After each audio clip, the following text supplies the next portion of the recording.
Back everyone, welcome back to another week, another edition of the Code for Giants Cup. Code for Giants Cup number 21, your bi-weekly dose of Brazilian StarCraft. I'm of course Showside VIP. With me I'm joined by these amazing players, by the people in the chat, by my plushies as well. Welcome one and all to some more Code for Giants Cup. Let's go, baby, let's go. Now, this event was supposed to take place last week, but last week, what did we have in Brazil? Carnival, papi, carnival. Let's go. So, alas, last week the players, there was a national holiday. Basically, it was a national holiday in Brazil with Carnival, and they were, of course, otherwise busy, otherwise preoccupied, celebrating. But now we're here, now we are back, and we are jumping into our first series of the day. And spawning in the top right hand corner of Ley Lines, we have our red Protoss player representing Team The Bad. It is AlisoN. And spawning in the bottom left-hand corner, we have as opponent, we have the Brazilian Terran player, the blue Terran representing Team Hellfire. It is SneakyStar. Let us go. And if you're in the chat, predictions are open. Place your bets on who you think will claim the series, as AlisoN does kick things off with a proxy. AlisoN is a very aggressive, very cheesy player, and so we embrace that cheese here with that initial proxy. AlisoN going to be kicking off with aggression. Meanwhile, SneakyStar opening up Racks Expand. Single gas opener, very economic opener here out of our Terran player. But alas, this tells me that he's going to be vulnerable here to the aggression of AlisoN. We'll see if he can maintain himself. We'll see if he can hold on. Meanwhile, it's been a long time since I've seen a player on the Bad. Not gonna lie, I think this is a new addition here because again, the Bad was around, what, back in 2020, 2021. The Zerg Lord used to be on the Bad, and many others. Yo, let's go. Going for the gas deal. Gas deal here from SneakyStar is going to be somewhat influential. The problem, though, of course, is the fact that the Zealot's already on the way. Zealot's halfway done. SB does turn back around. We should recognize here that the gateway is missing. Yeah, the gateway is missing. The pylon is missing. So in a way, SneakyStar should be aware that something is wrong here, that the gateway should be somewhere. It's not at home. It should be across the map. I'm hoping that he has pieced it all together here. CC is on the high ground. Already a good start. Factory follow-up. And we are lacking SimCity, actually. Are we going for a bunker? Okay, there we go. Going to be a bunker instead, which means the add-on is going to be safe. So far, good response here. The Zealot shouldn't get much done. The Zealot might be able to catch an SCV, as the SCV is going to be stuck on the other side of the wall. Both SCVs, actually. Oh no! The Zealot has arrived. First SCV goes down. Nice pickup at the same time. Reaper does come across the initial proxy, does find it, is aware. Zealot poking in, gets a second SCV. Yeah, second SCV goes down, and we should see the bunker barely complete. Whew. Does finish up in time, and with that, SneakyStar does hold. Does defend. So far, good scouting, good response as well. Remember, he did confirm that the gateway was missing across the map, so is fully aware. Back at home, is settling in. Getting his own CC, going for a 1-1-1.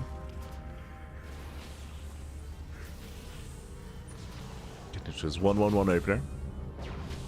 Likewise, more stalkers are on the way, so AlisoN just going to be rallying across the map, going for a second choice, going for a Twilight Council opener. The Reaper likewise does confirm once again, so once again, very nice scouting here from SneakyStar. Able to move out, able to get across, able to confirm.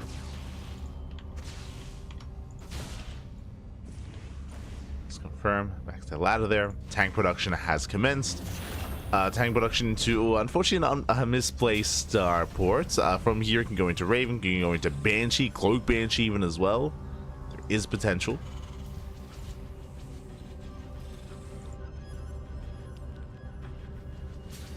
As AlisoN still containing. Likewise, enjoying a 2-base economy, soon to be. Getting that natural base saturated.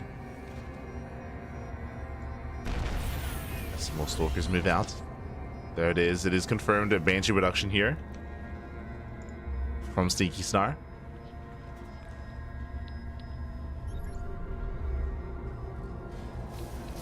It's going to be Banshee. SneakyStar slowly pushing out. AlisoN, I believe, has not scouted the main, so it is in the dark as what's going on. It's in the dark. I have to say, AlisoN just spoke in 2 different colors. What just happened? In green and in red. Okay, let's go. As back at home, we do have Blink, so this is going to be Blink based opener. Extra gateways on the way, so far 3-gate Blink. Now this setup here from AlisoN is designed to contain. Technically can try to force his way in, but for the most part just containing the Terran player, and again enjoying a better economy. What's important here is that Sneaky Star's natural is so delayed. It's so incredibly delayed here. It means that AlisoN can freely saturate the natural, but also get a third base as well. And maintain a greater economy. Banshee does sneak out. Cloak is about to complete. Is about to finish. Banshee slips into the natural. And we'll find a couple of workers. Gets one. A little bit of mistargeting here. There we go. Second worker going to be falling. He gets a third and barely a fourth. He's going to take a lot of hits. The Blink is done, but the Banshee will escape. Banshee does escape for now. Stalker's a race back home. Big response here by AlisoN. Sneaky Star, likewise, he breaks out, going for the proxy, and just like that, he does maintain himself. He denies the third gateway, so now we do see AlisoN down to 2, soon to be back up to 4, as we have extra gateways finishing up. AlisoN takes the third base, and Sneaky Star is holding his own. He's holding his own here. Is still in a rough place economically, as we can see. Is still down in workers, still not at 2-base saturation. A couple of boys are pulled to repair. And he's pushing. Now, behind this, there is not stim. That's a little bit concerning. There's no stim, there's no combat shields. This army is going to be lacking quite a bit. Really, the main bulk of the DPS is going to come from the tanks and the Banshees. So very keen to move out here from Sneaky Star. Stalkers, they move out to meet the army. Oh. Tank boys, they didn't quite go up. Not quite.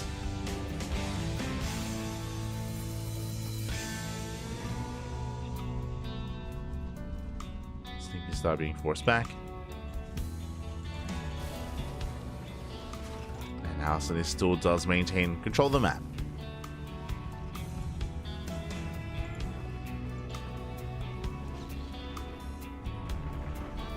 Does maintain. Oh, tank boys going up. First tank is going to be going down. Boys are being pulled, but the tank already falls. No bunker here to defend. AlisoN does find some nice damage. Sneaky Star does sneak out. True. Living up to his name. He's sneaky, man. Does sneak out, making his way towards the main base. Back at home, there are some shield batteries in position that will help. There's a shield battery both in the main base and at the natural. Despite that, we can one-shot probes, and we will. Now, worker's going to be going down. So far, 6, 7, 8, 9, up to 10 pro kills. Oh, barely 10 towards the end. Likewise, sticking to the edge of the map. Can't get away into that dead space. Ooh, where's the detection observer? A little bit late. Getting up to 16 probes. Okay, Sneaky Star. He does deal some critical damage here. Takes a worker advantage. Behind this third TC is not yet complete. Still have to morph in the orbital, but will soon take his third base. And just like that, AlisoN in a bit of a rough position. The army size, though, is still in favor, I would say, of our Protoss player. We have Charge, we have Blink, we have a decent gateway-based army here. And it's still not going to be too easy for Sneaky Star to expand. As AlisoN breaks out. Meanwhile, all 3 ranges survive. They come back in. Cannon's in position. Cannon is in position. Double jump towards the natural. Does he force a recall? Does he force AlisoN back home? AlisoN warping in. Are we going to commit here into 3 tanks, a Widowmine, and a bunker? Uh-oh. I would hope not. He's going for it. He commits. He's going to commit in. Oh my god, takes a lot of shots to the face. Sneaky Star is holding. Drop into the natural. Banshees, oh, they get caught out. One Banshee does fall. But the drop of the natural base is wreaking havoc. Probes are falling. Banshees, they make it out. Going for the Forge. Forge does fall. So far, solid damage here from Sneaky Star. Oh my god, barely escapes. Whew. Barely does make it out.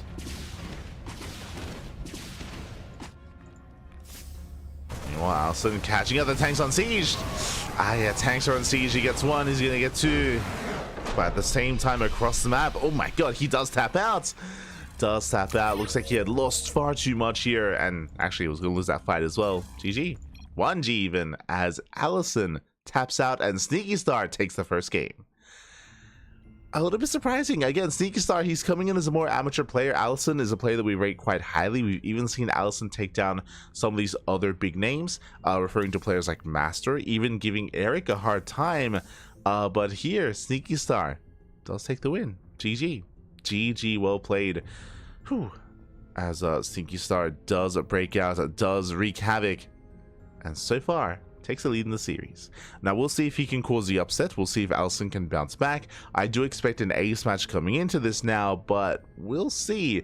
AlisoN, he's known for being a little bit more aggressive, and if Sneaky Star plays safe like we saw in the last game, he's going to be okay. Again, I was most impressed by, his prevalent scouting. He was able to confirm that the gateway was missing, was able to rescout, confirm the follow-up tech, was able to get away with his own banshees, of course, as well. Really nicely done there. Oh, as we get into our next game. Ooh, game 2 is going to be on Neo-Violet Square. Neo-Violet Square being the largest map of the map pool, a map that we rarely get to cast nowadays, but especially since it's not in most open cups, but it is here in Code for Giants Cup, and we'll see how our players will approach this. I do actually think I favor Sneaky Star coming into this here instead. Okay. These larger maps are usually favoring more, more macro-based players, less so AlisoN. So we'll see. We'll see if Sneaky Star can pull this off. Let's go.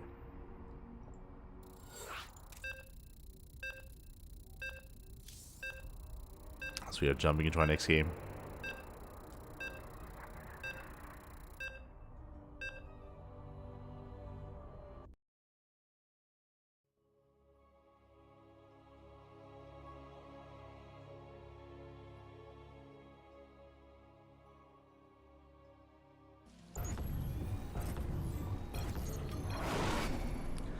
And spawning in the bottom right-hand corner of Neo-Violet Square, we have our red Protoss player.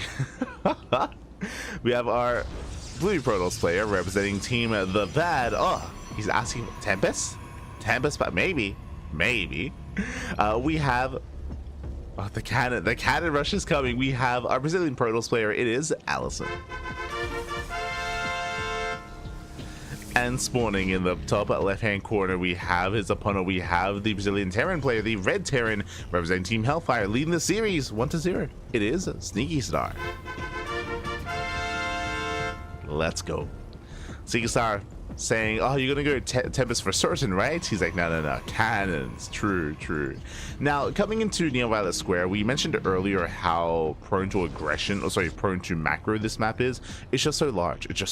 So easy to take a natural, take a third, take a fourth, take a fifth base. The 5 base setup on Neo-Violet Square is a little bit easier to defend than on other maps, so it is easier to secure and get into a maxed out army as well. Because of that, it is not uncommon to see players rush into higher forms of tech, like rushing into Skytoss. Our scenes are saying no rush 15. Oh no. As AlisoN opens up with a proxy gateway once again. I say once again, this time the first gateway is back at home, Cybercore is on the way. This could be a proxy Stargate to move out and to try to wreak havoc in the mineral line and go proxy Oracle. Otherwise, I'm still leaning towards Stargate play here.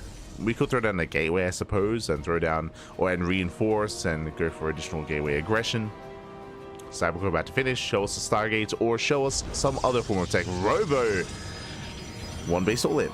Okay, so he doubles down, he's going to commit. We have Sneaky Star going for the eBay block. Unfortunately for Sneaky Star, doesn't realize that there is not going to be the expansion. There is no Nexus. Instead, there is some cheese. There is an all-in. Now with a proxy Robo, I would imagine this is either going to be proxy Immortal to just commit across the map. Otherwise, this could be Prism first, like Prism, then followed by Immortals, and we could try to get into the main base with some Adepts, and deal some economic damage. I feel like we lean more towards Immortal production from here.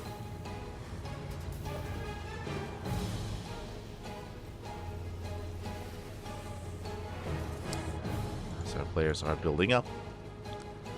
Oh, we do have initially a Marauder based opener. Okay. This is designed to try to catch out the first Stalker, and this is actually going to work wonders here against a Proxy Robo. Reaper moves out. Reaper scouting. He's looking. I'm not sure if he's fully aware that a pylon is missing, but he will come across the Proxy. Big scout here for Sneaky Star. He does find the Robo. Yeah, does find it, does come across it. Confirms the Immortal.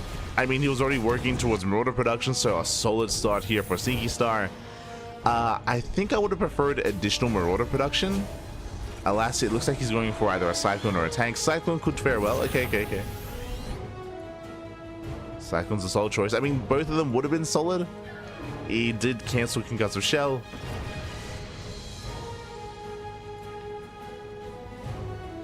Bunker's on the way. Oh, and he is going to knock down that front door. He's going for the Tech Lab. And Marauder taking a lot of hits. Tech Lab goes down. There's no production. We have to pull the boys. Like, if we want to hold against this, the boys have to be pulled to save the Cyclone. Cyclone pops us to get out of here. Ooh, gets focused down. There are the boys. Yeah, the boys have arrived, but the Cyclone is taking a lot of hits already. And likewise, Marauder Marine, we got to get involved with everything we have. And it is a messy hold so far. Bunker does at least complete. As another depot goes down.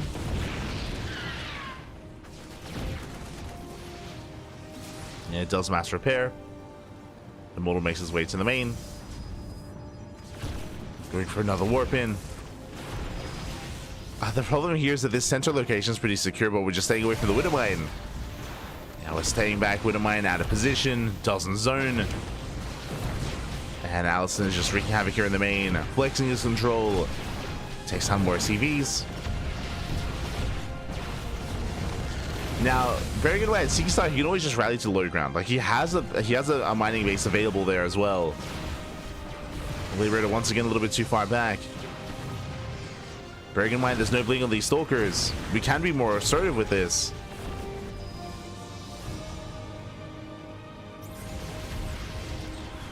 The Immortal comes in from behind. Up! Maestro goes off. Good connection. A good connection, but there's no additional Cyclones, and in the end, AlisoN, he should be able to take this. AlisoN, he has control of the main, he has control of the production. Again, just a really fumbled defense here from Sneaky Star. I mean, it's difficult to deal with. There's a lot of pressure as well. Bunker's gonna fall, no repairs, nice force fields. And AlisoN has done it. It was a good scout by Sneaky Star, but unfortunately GG gets called. He wasn't able to defend, and AlisoN ties up the series 1-1. We are going to the ace match. Let's go. GG, well played. We are going to that ace match. And we'll see how this story ends. We shall see. Staying up DJ now today to watch the Ducklings. Oh no. Take care, AlisoN. Take care. Aye. Look after yourself, Pappy. Look after yourself.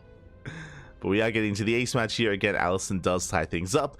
Again, unfortunately, our Terran player, he had a really hard time responding, being able to pull the boys, being able to zone the army away from that mineral line as well, to be able to maintain an economy. Just a lot of chaos, real fast and real quick. And the last, unfortunately, just wasn't able to hold on. Likewise, late bunker as well. Because of the positioning of the bunker, he wasn't able to stop kind of like the army getting into the main either. It was just a very haphazard response, which, again, it's one of those things where it's not often that you play against proxy Immortal more than anything. Not often you play against that. But now we're jumping into game 3, the ace match. Let's go. One way or another, the series is about to end, either in favor of AlisoN or Sneaky Star. As a reminder, the winner of this series does face off against Dorminhoco in the next round. Our Brazilian Zerg player is waiting for one of these two. We need to find out which one. As spawning in the top right hand corner of Amygdala, we have our Brazilian Terran player, the red Terran representing Team Hellfire. It is Sneaky Star. And spawning in the bottom left hand corner, we have as opponent, we have the Brazilian Protoss player, the blue Protoss, representing Team The Bad. It is AlisoN.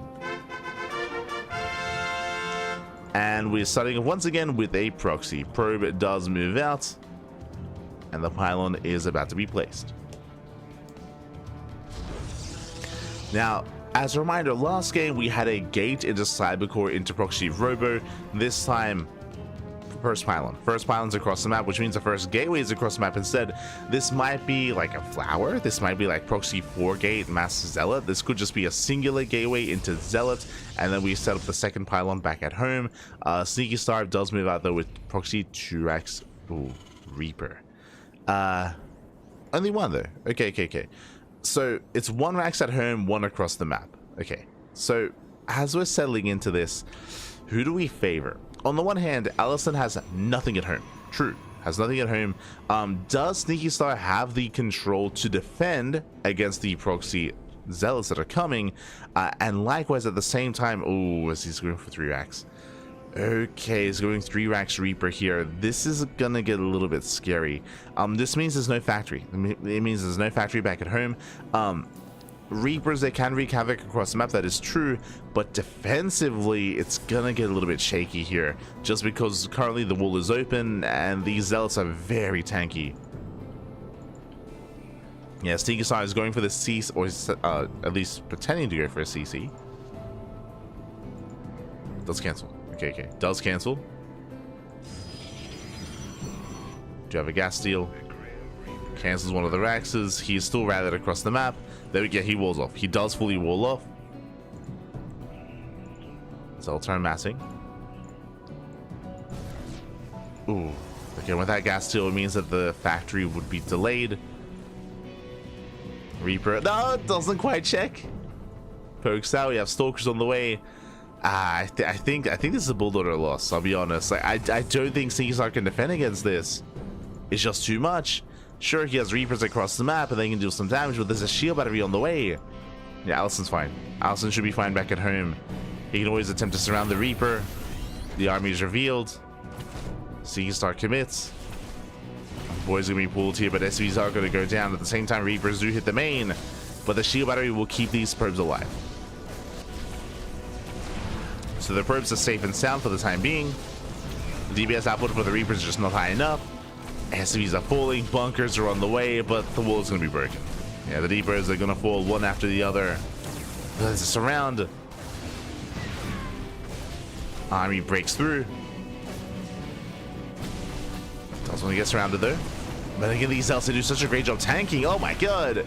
And every single SCV is going to be falling here. 13 SCV kills. GG gets called, and AlisoN will take the win. Will take the series 2-1. GG. Whew. GG, well played. Again, AlisoN did have the better of the proxies, did have the better of the cheeses. As we mentioned, one shield battery back at home is enough to defend, and unfortunately, Sneaky Star, his gas was stolen.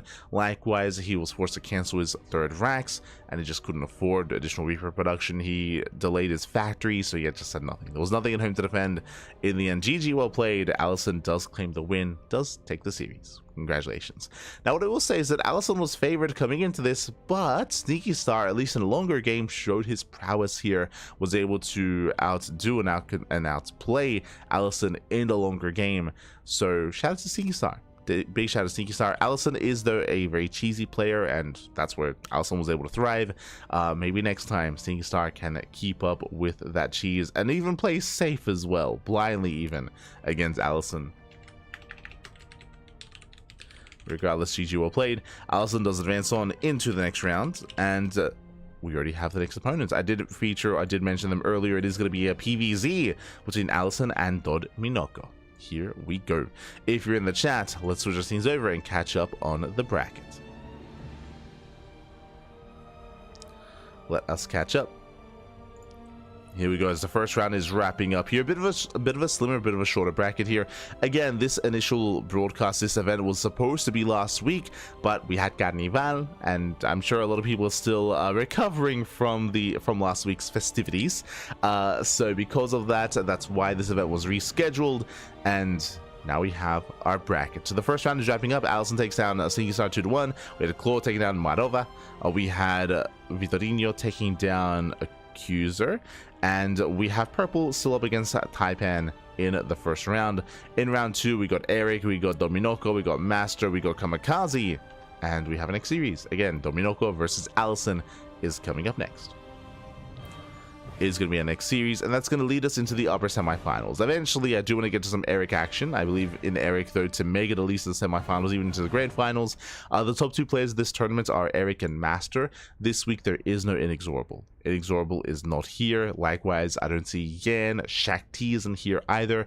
Again, you know, it was an intense week last week, so, you know, a lot of people maybe still resting up after that and not quite as available for StarCraft tonight. But next time, I'm sure they will arrive. And again, we are just gearing up and getting ready for that next round. But now we're going to be going on a short break. And when we come back, we will have our next series. Again, up next should be AlisoN versus Dorminhoco. That's going to be our next matchup here. Otherwise, MasTeR versus Claw is a PvZ. Looks like a lot of fun.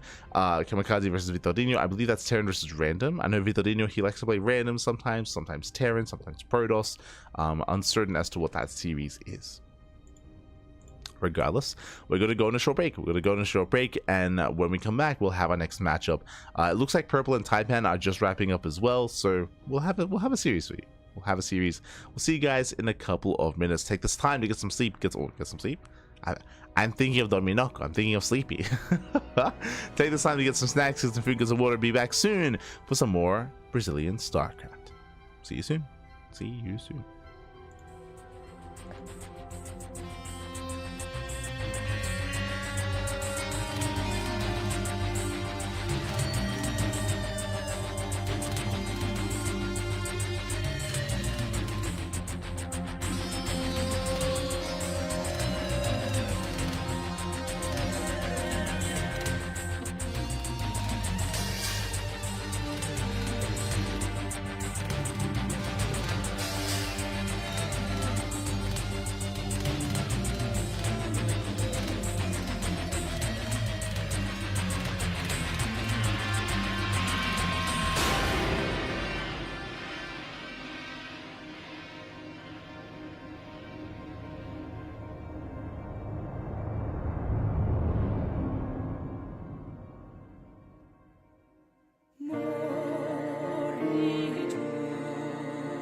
And welcome back, everyone. Welcome back to the Code for Giants Cup number 21. Welcome. We are jumping in to our fresh quarterfinals match. And spawning in the top right hand corner of lane lines, we have our Brazilian Zerg player. We have our Brazilian Zerg representing Eximius Gaming. It is Acordado, aka Dorminhoco, aka he's sleepy, he's sleepy. And spawning in the bottom left hand corner, we have the Brazilian Protoss player, the cheesy Brazilian Protoss, the red player himself, representing team The Bad. It is AlisoN. Here we go. And if you're in the chat, predictions are open. Place your bets on who you think will claim the series. Best of luck. Coming into this, I do favor Dorminhoco. I do favor Sleepy. Meanwhile, AlisoN is very cheesy though. He's very cheesy, very aggressive. I don't expect standard games. Already we have pull first out of Dorminhoco, going for the hatch block. Let's go. The drone has arrived. Going to be going for the, I assume, hatch block. There's no gas. We could go for a gas steal. Well, there we go. The hatchery into the main. He's crazy. Oh, unscattered. So far, at least. And will not remain unscattered. It's too close. It's too close. He sees everything, Pappy. Aye, aye, aye. He sees all. He knows all. Dorminhoco. Sorry, just setting up the in-game player name. Beautiful. As the boys are being pulled and the hatchery is being targeted down immediately here, going for the trick into the Evo chamber. We're not blocking anything. We're still forcing a big reaction though out of AlisoN. There we go, as he does focus on the drone. Here can pull away.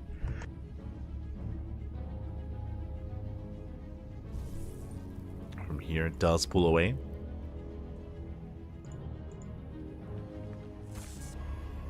Should I start doing this? Should I start going like pull first into like hatch block across the map? That worth? Ooh. So far the drone is going to be forced back. Drone is going to be forced out, and with that we can settle in. We can settle in. I mean, remember the first links are on the way, and AlisoN did scout. AlisoN is ready. We have a full wall. We have 2 pylons. We have a zealot as well. AlisoN is secure here back at home and can now freely expand. Links, they do chip away at the gateway, but the adept is about to pop, and with the help of the adepts, should be fine. Should be a-okay, should be able to maintain their position here. Dorminhoco is going to be forced back behind. Yo, he's pulling it. I was about to say that Erik does often go pull into hatch block across the map into his own setup. Dorminhoco, he has been inspired, Pappy. Okay, we have an Erik light going on. I appreciate it. Okay, Dorminhoco, I see you. Now, the way this works here, I mean, Dorminhoco, he's making a second queen. Ooh, so not quite the same setup that we're used to here. Basically, the way that this build works is you do want to go for the macro hatchery here. It does assist you in the mid game. It does typically mean that you skip out on queens, and what we should be seeing here is that you actually delay your second and third queen. You get your first queen, then you get your third hatchery instead. So you go like basically hyper greed here, hatch. The Protoss player is contained, but we do see a robo follow-up here out of AlisoN. But alas, we can see that Dorminhoco is playing very safe, still making those queens. Does mean that he's gonna be he's not really making the best use of this opener, just because he's gonna have so much lava and so little to do with it. Stroding and making some lings, and yeah, we'll see how he does pieces all together. Now, checking his vision, he did scout the robo. Roach Horn is going to be necessary to defend. There we go. Roach Horn's on the way. We need to drone up as hard as we can for the time being to actually saturate and take another gas geyser. It's going to be close. It is going to be close here, as AlisoN's going for a 2-base all-in. We have a massive gateway explosion. It's going to be 4 gates in total. 4 gateways. Wait, did I say 4? It's going to be 5, right? Yeah, 5. Never mind. 5 gates. Getting up to 5 gates. Moving out. It's going to be a vanilla gateway army. And he pushes. Back at home, we just see Dorminhoco. He's making a couple of roaches. Yeah, supply block. The supply block's going to kill him. No. Supply block is brutal. Lynx, they try to catch reinforcements. They barely do miss them. AlisoN moving in. Oh, Catching out a couple of links.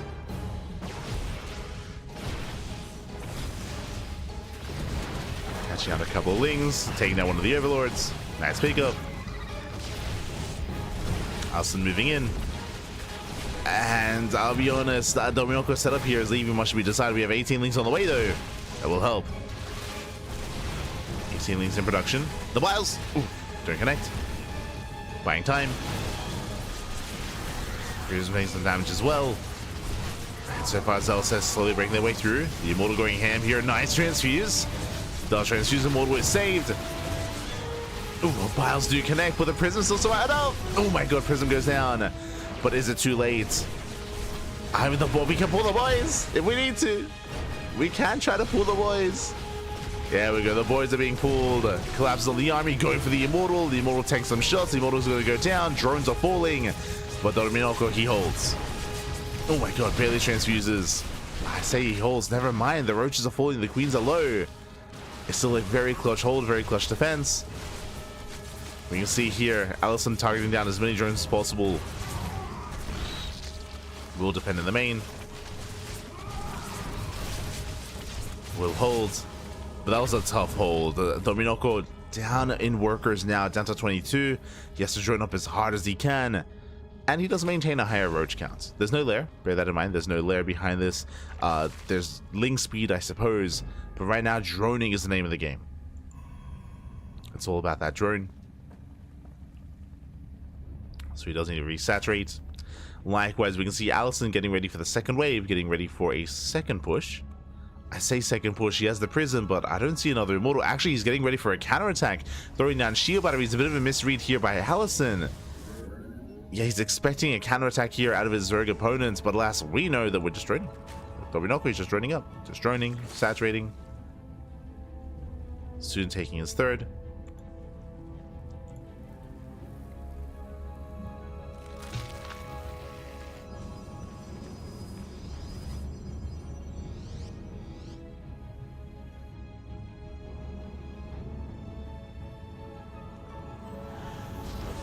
As AlisoN's preparing for that second push.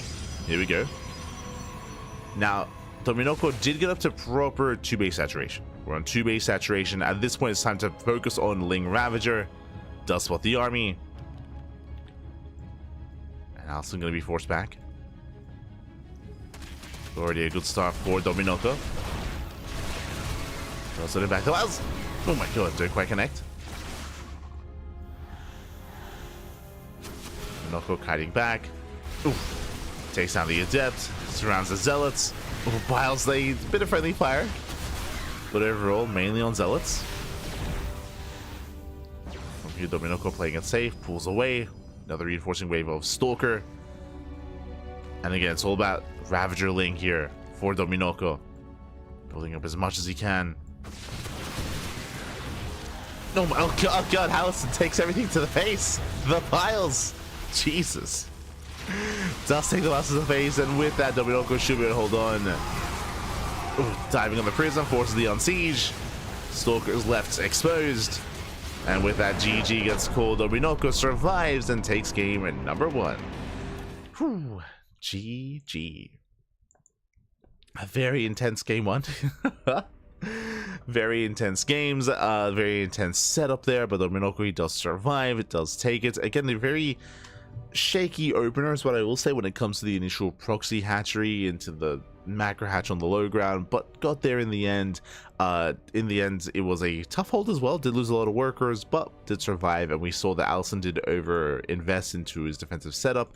Likewise, again, didn't really have any more pushing power. It was all or nothing for AlisoN after the initial defense. That was game. That was game then and there. GG, well played. Dorminhoco does take a lead in the series. We'll see if AlisoN can bounce back.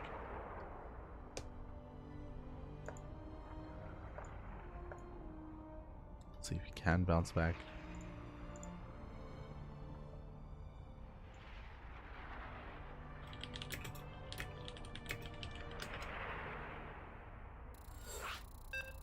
As game 2 is going to be on Frostline. Okay.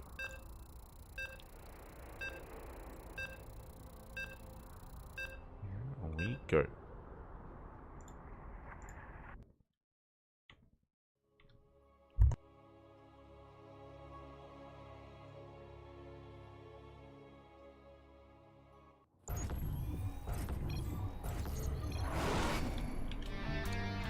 and spawning in the bottom left-hand corner. Oh, God damn it.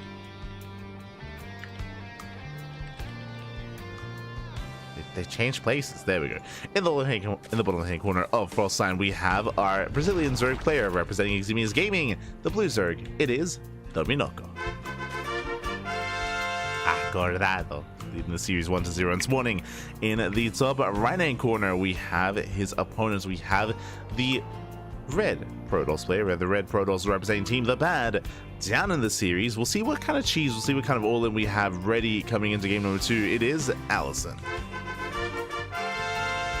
As Dorminhoco once again moves out with that initial drone. Does move out. Once again, pull first out of our Zerg player.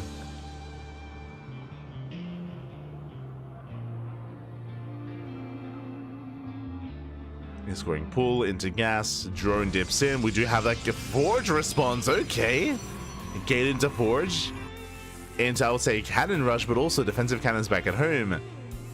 The drone, of course, does scout, does confirm. Hatchery into the main. This time out of vision, out of sight, out of mind. AlisoN, does he check? Oh. I mean, he saw the drone. He saw the drone coming in. He should be aware that something is wrong.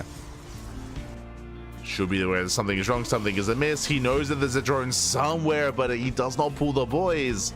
Zelt's on the way. Okay, it's rallied in. Okay. He's rallied into the main base. He knows that the hatchery is on the way. Zelt will respond.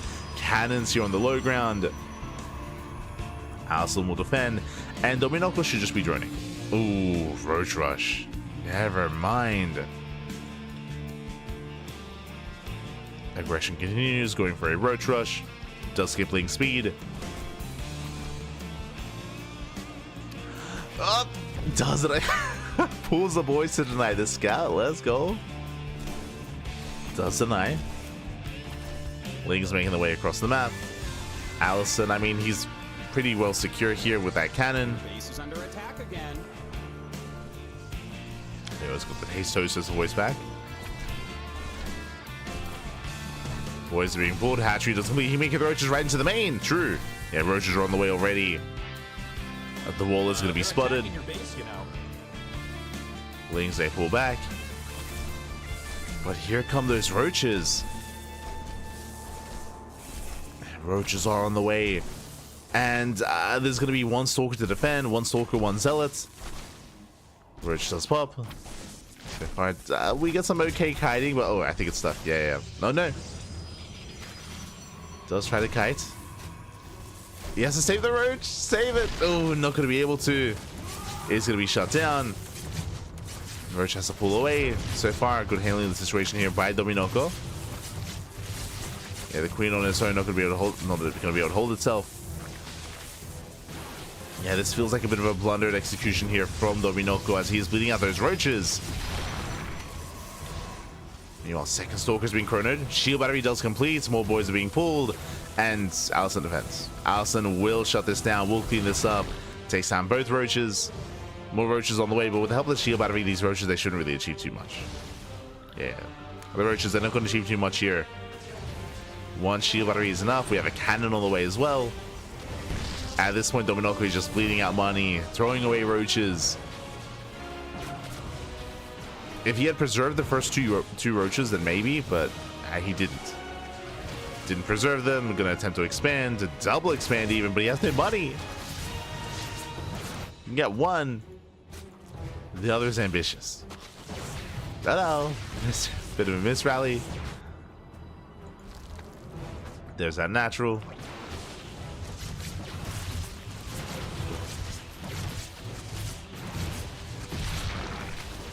And there's that third. So from here, I would say that AlisoN is in a very strong position. We'll clean up every single roach. That's going to be how many? 7 roach. I mean, look at the efficiency here. 1,000 minerals, over 1,000 minerals, 200 gas for what? For 1 zealot and 3 probes. This was not worth it here for Dorminhoco. This hurt Dorminhoco more than anything. Now, you could argue that the opener itself and the build did force some reactions. That's true. Did force out some cannons, did force out some extra shield batteries. But all in all, I would say that AlisoN is in a much better position, and AlisoN's getting ready for a counterattack. Back at home, Dorminhoco is struggling, has to drone up as hard as possible here to saturate that natural. The problem though, as he's droning, he needs both. He needs to drone and make units because AlisoN's responding with a 2-base all-in. Responds with gateways, with immortals. Warp gate is soon to finish. Army moves out. And Dorminhoco is not ready for this.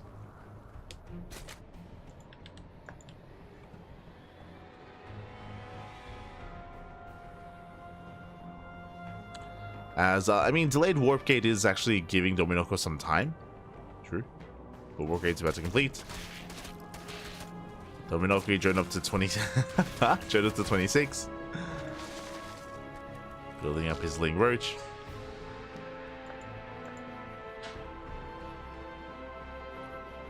Alas, AlisoN is ready for that warp in. We'll see if Dorminhoco can catch out the army. It is possible. Behind this, more gates on the way, going to charge. Okay, so it looks like... I was going to say, it looks like we're not going to initially commit here, but we're committing anyway. Going for the warp in. Does go for the warp in. Dorminhoco out of position, has to race back home. There's also dive into the middle line. Queen is going to be barely saved. That's more takes a lot of hits, and so far Dorminhoco should be okay. He's holding for now. We're just waiting for the gateways. Gateways are wrapping up.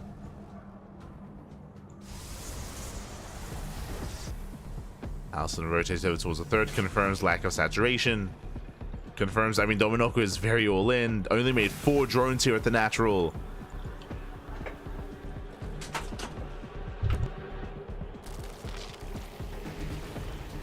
And with that, is going to commit. Oh, nice catch. Does catch out some of these stalkers.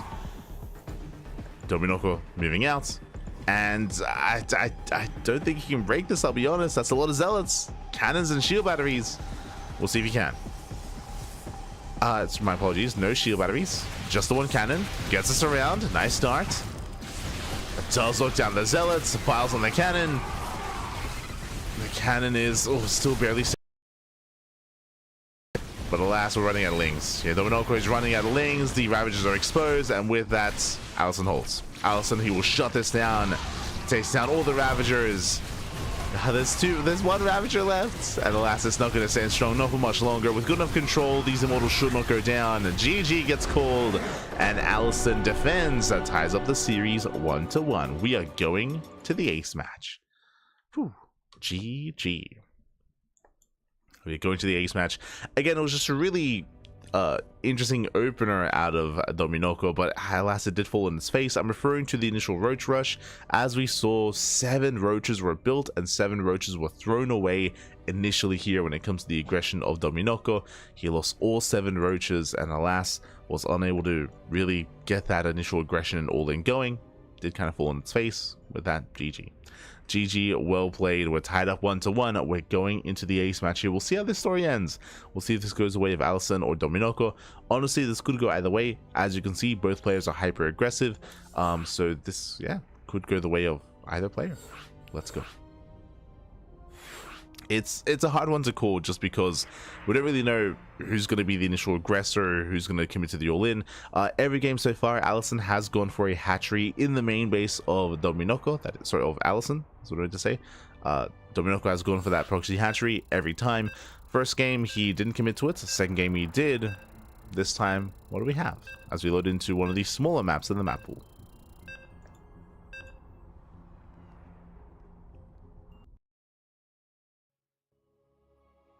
We go.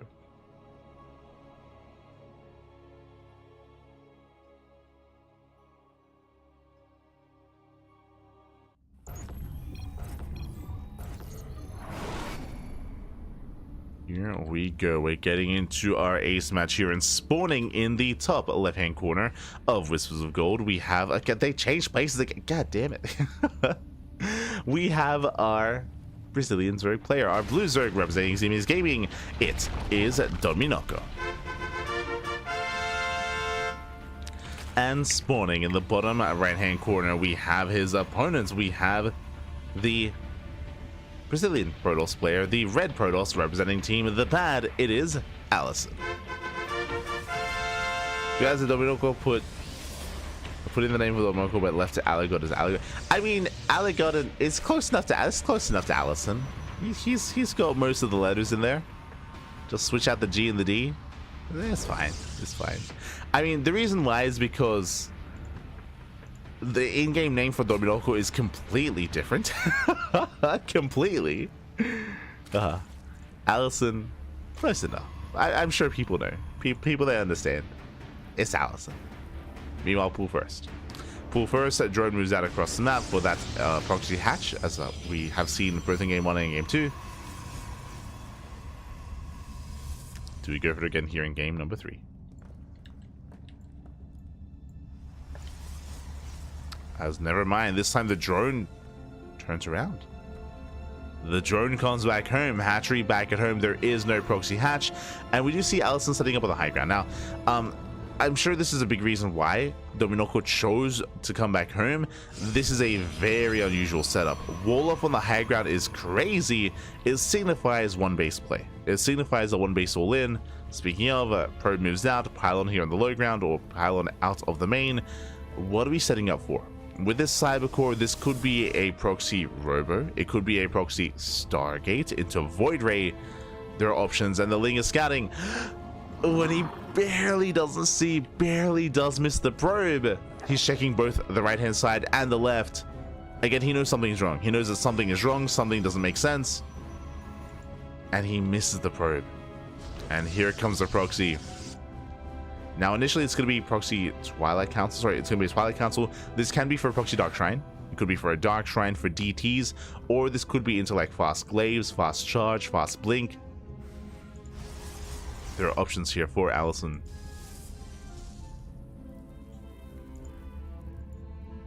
As it ups, they move that across the map.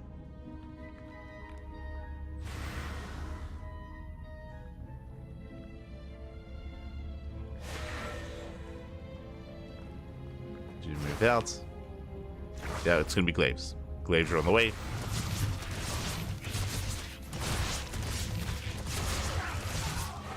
So far, 3 drones going down. Good start here for AlisoN. Gets 3 workers. Roach Warren's on the way. Roach Warren gets scouted. Now, the early Roach Warren is going to work wonders here for our Zerg player. Roach defense is going to be ideal, but he does need a high drone count. The problem here is the drones. Even against an all-in, you do need some saturation here to maintain your army, to maintain your defenses. As the drone count is getting lower, sports are on the way. Understandably so. Meanwhile, it's going to be 4 gig glaives. It's going to be 1 base 4 gig glaives out of AlisoN. And Dorminhoco back at home is trying to set up. Making a handful of roaches. Doesn't have SimCity to wall off. And we'll see if we'll see if Dorminhoco can survive this. We'll see if AlisoN can pull this off.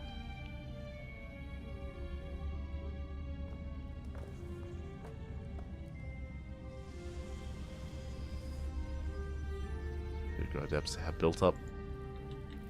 They're ready for their dive.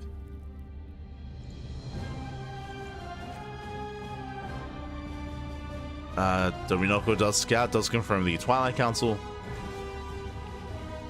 Hasn't seen the army. Here come the adepts. Now he knows. Now he sees. And he's supply blocked. Dorminhoco, he is supply blocked. Needs a little bit more time. Still lack of saturation. Lack of economy. Proxy robos on the way. At least now he knows. At least now he's aware. Ooh. Some more adepts are revealed. That's a lot of adepts. We have enough adepts that I think he might be able to fight the roaches head on. Not like this, sir. Not, he can't get surrounded. The Immortal, of course, will help. Immortal's on the way. Dorminhoco gets supply block for the second time. Brutal supply block. There's no anti-air, so he can more freely move out his overlords to scout. He's trying to. Adepts say, yeah, commit. Again, we're just biding time. Ooh, sentries on the way. And I do favor AlisoN here. Sentry's gonna be brutal. There's no Ravagers. There's nothing to deal with the force fields. Dorminhoco chasing this all the way out onto the map. Doesn't yet confirm what's going on. Not exactly. Now we have droning, but these workers are late. These are late workers here. Late droning for Dorminhoco. Getting into a Baneling nest. That's not going to help too much here. There we go. The army's revealed.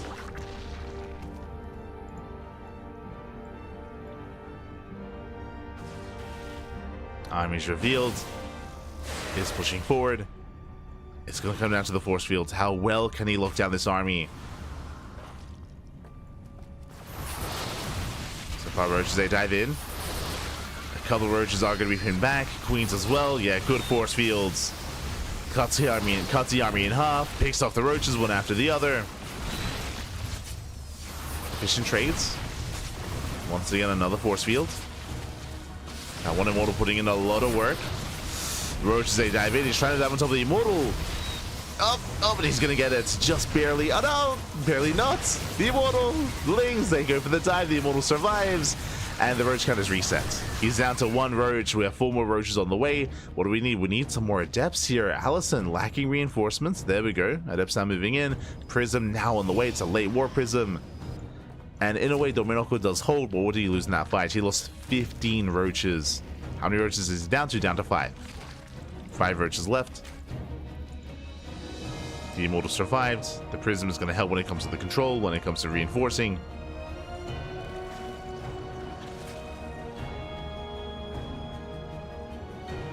The Immortal is low though. Now, if Dorminhoco can focus out that Immortal early enough, then maybe he can hold on. That's going to be more force fields. Banelings that have potential. Shield of Creep, Banelings are waddling in. Up! The force fields. Oh, just barely in time. And nice force fields. Banelings that get locked down. Queen's going to be falling.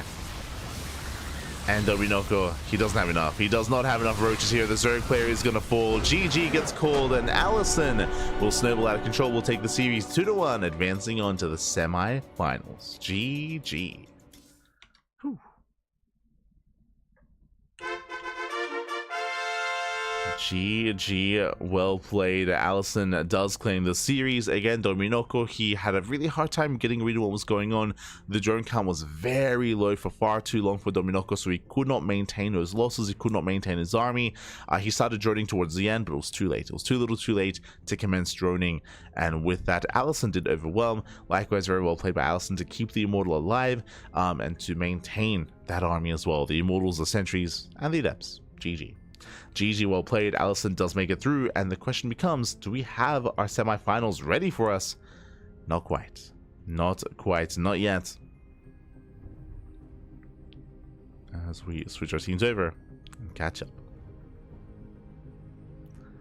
Here we go. Okay, we do have our next series here. In a way, we have some progression in the brackets. MasTeR takes down Claw 2-0. Kamikaze takes down Vidarinho 2-0 as well. And now we have our lower semis. MasTeR versus Kamikaze facing off in a PvT. Meanwhile, we have AlisoN waiting for the winner of Erik and Purple. Purple. So Erik versus Purple currently ongoing. Winner goes up against AlisoN. We are waiting for that series to become available. Are waiting.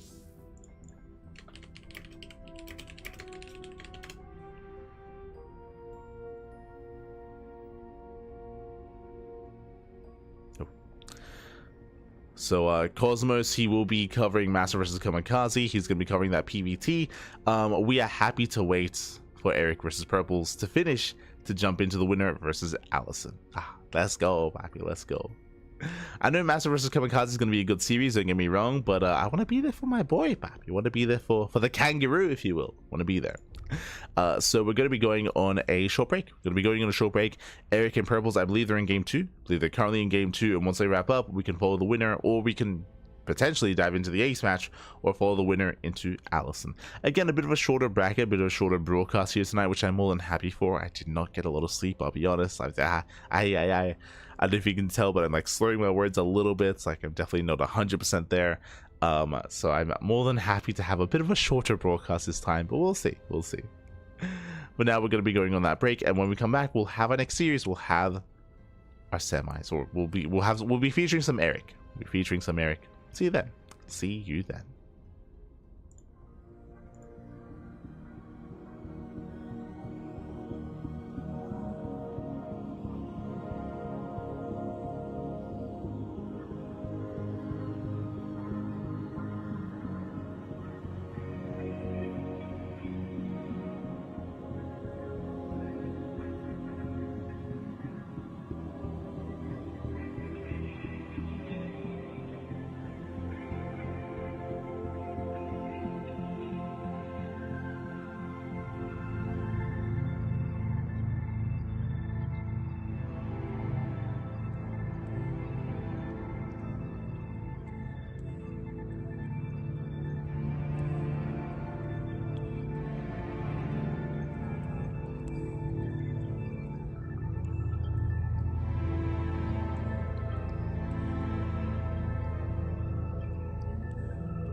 Welcome back, everyone. Welcome back. Hope you all enjoyed that lovely brutal OSC as we returned. We have returned with our semifinals match. We've returned here with our top four. We have our top four players. We have Kamikaze and MasTeR facing off in the lower semis. Meanwhile, we have our upper semifinals ready for us here. Erik did take down in purples 2-0, and now he's up against AlisoN in the semis. Let's go. Let us go. And spawning in the bottom left-hand corner of Leylines, we have our Brazilian Zerg player, our red Zerg, representing the CranKy Ducklings as he is one of our own.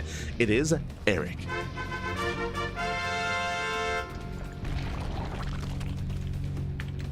And spawning in the top right-hand corner, we have the Brazilian Protoss player, the blue Protoss, representing Team The Bad. It is AlisoN.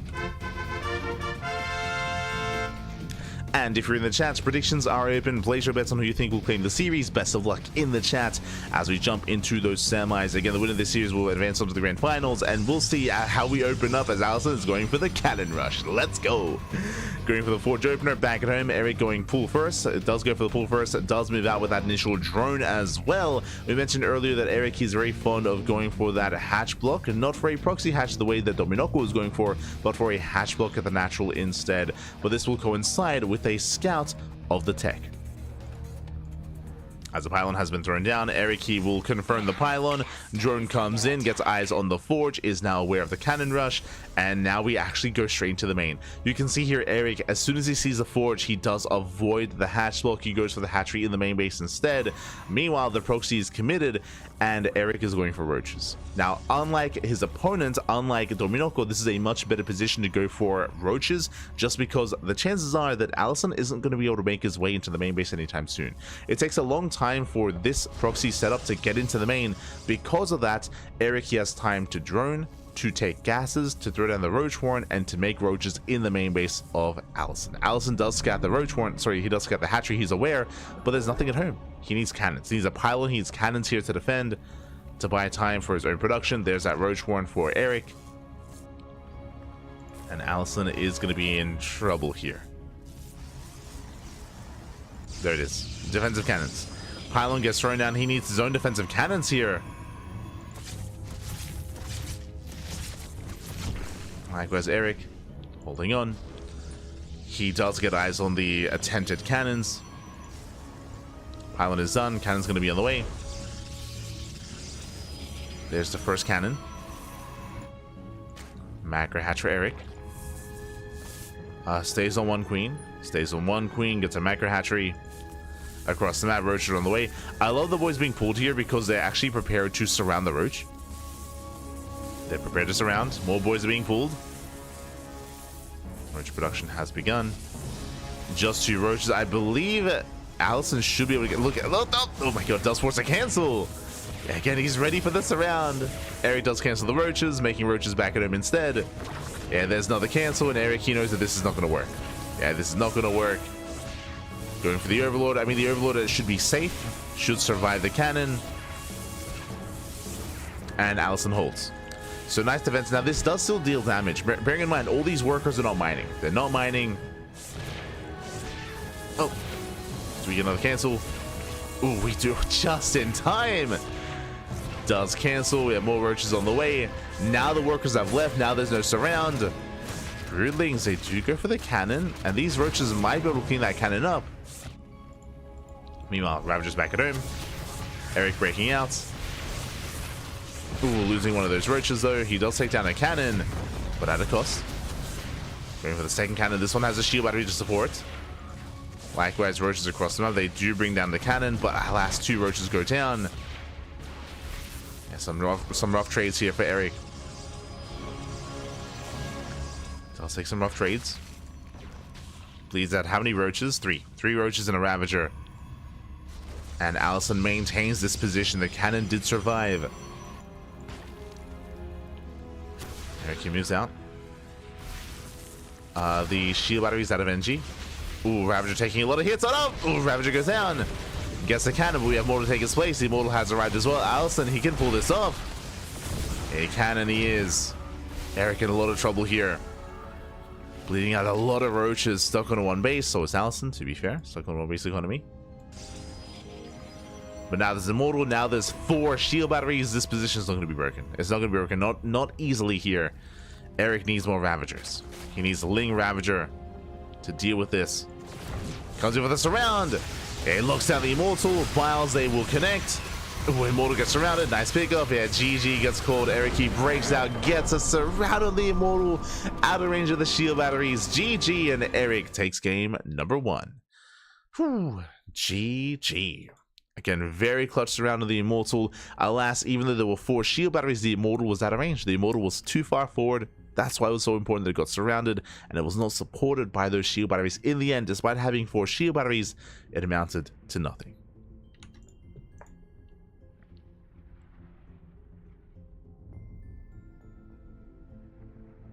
Did amount to nothing there.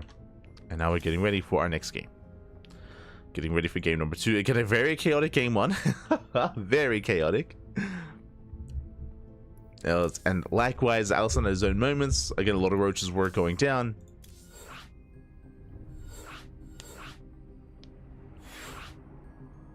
Here we go. Jumping into that second game. We'll see if AlisoN can force the ace match or if it all ends here and now.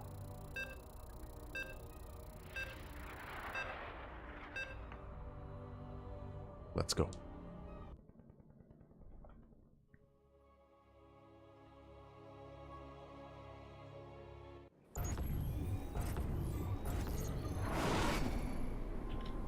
And spawning in the bottom left-hand corner of Amygdala, we have our Brazilian Zerg player, our red Zerg, representing the CranKy Ducklings, leading the series 1-0. And we'll see if he can finish, if he can close this out, if he can finish this off. It is Erik. And spawning in the top right-hand corner, we have his opponents. We have the Brazilian Protoss player, the blue Protoss, representing Team The Bad. It is AlisoN.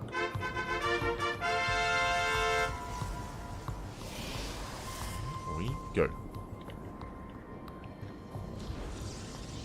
So semis do continue. Once again, we do have a pull first out of Erik, and once again moves out with the drone. Now, as a reminder, remember he did respond with the hatchery in the main base as a response to the cannon rush. Here we should see something similar. I say that I don't think we should see a hatch block whatsoever, as we do see AlisoN setting up on the high ground. It is going to be a high ground gateway here from our Protoss player. Double gas opener, no expansion. Yeah, no wall off here on the low ground. Erik, he will go into scouts, he will confirm, he will see the 2-gate opener. It looks like he's setting up for the hatchery. This is risky. This is risky just because of the 2-gate opener means Zealots are going to pop out. You could argue that maybe he's forcing Zealots to deal with this. True, he is going to be forcing that. There's a Cyber Core, and yep, Zealots are on the way. Zealots are on the way to deal with the hatchery, so he's forcing a response, but this is a more natural response from AlisoN because AlisoN was already going to go for 1-base all-in to begin with. As here comes that probe, here comes the proxy. Now, I wouldn't be surprised if this is the same build that we saw previously against Dorminhoco, where AlisoN's going for a proxy gateway with a Twilight Council back at home into 4-gate glaives. Boys are being pulled, Lings they move out. Erik does take his low ground expansion, setting up for his macro hatchery. So he gets his queen into that macro hatch, no gases. Lings they move out. Stalkers are already on the way. Lings, they can nibble away at the wall, but they shouldn't really get much damage here. They shouldn't get any hull damage, I should say. Yes, there we go. There's a cancel. Yeah, there's no way we finish that. There's a cancellation. Oh, drone tusk out. Nice moves out of Erik. He does get behind the mineral line, and he does get eyes on the Twilight Council. So now he knows. Now he's aware of the potential Dark Shrine. So this could be glaives. This could be DTs. There's that probe for the proxy pylon. Erik should be checking for that worker.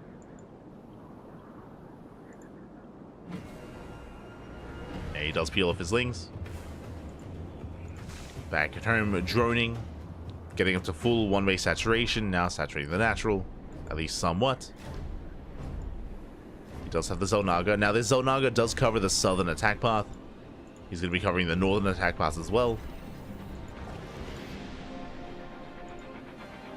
He doesn't get eyes on the proxy.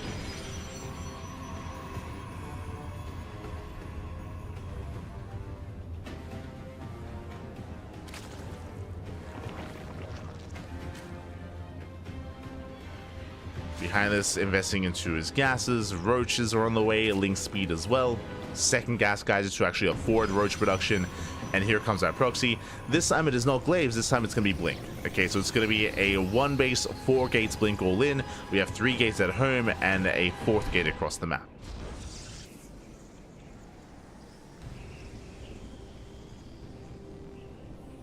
Once blink finishes, then he can actually leave his main.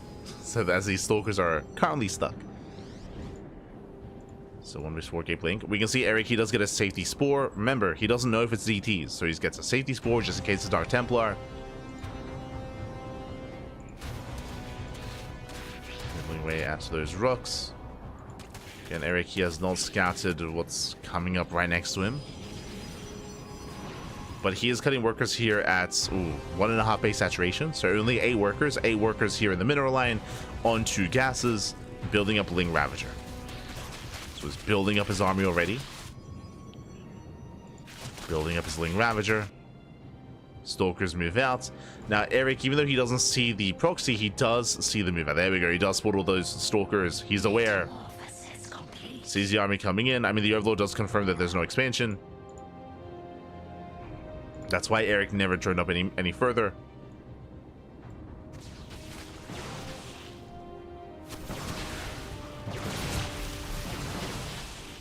Hatchery under fire. Stalkers moving in. They take down the spore. Ling's getting ready for a surround. Ideally, Erik wants to force a blink. He wants to force that blink. There it is. Yeah, there's a blink. Ling's coming from behind, and they catch out 3 Stalkers. 3 Stalkers going down. The army's on creep. Another surround. And Erik, who would catch out not just 3, catches out 4, 5, 6 Stalkers. Yeah, brutal losses here for MasTeR. He's also MasTeR for AlisoN, pinned against the wall. Biles on the pylon. And Erik, he will clean this up. Oh my god. Greatly takes down the Zealots. GG, Erik, he will shut this down. He will take the series at 2-0. GG.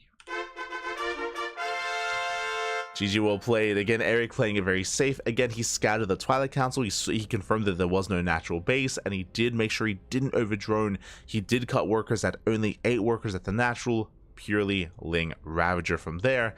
And with that, he was so patient as well, waiting for the Stalkers to move on to creep, so we can set up the surround, so we can come in from behind and catch the army. Very, very important that he was as patient as he was.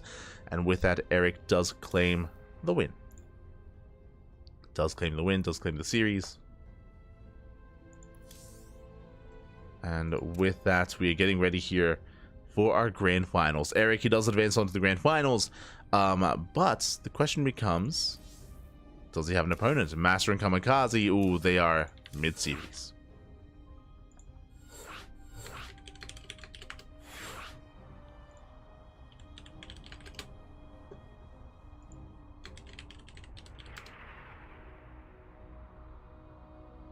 Un momento. As we are... Okay. As we are setting up. Beautiful.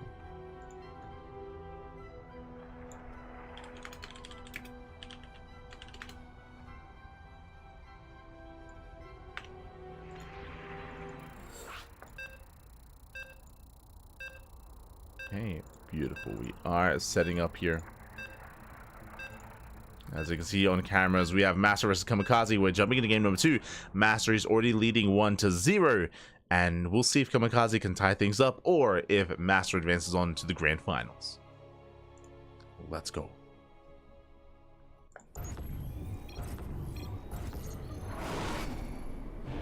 As spawning in the top right-hand corner of Amygdala, we have our Brazilian Protoss player. We have our blue Protoss. It is MasTeR.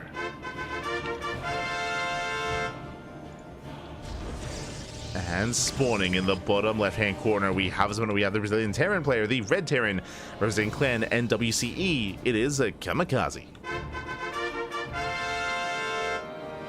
we go. And again, jumping into our series, MasTeR is already up 1-0, and the pressure is now on our Terran player. Kamikaze, the pressure is on. Can he recover? Can he force the ace match, or does it all end here and now? Let's go. If you're in the chat, predictions, they should now be open, so you can place your bets on who you think will claim the series. Best of luck in the chat as we do embrace our semis. And again, Erik, he's waiting for the winner of this series in the grand finals. Is lying in wait.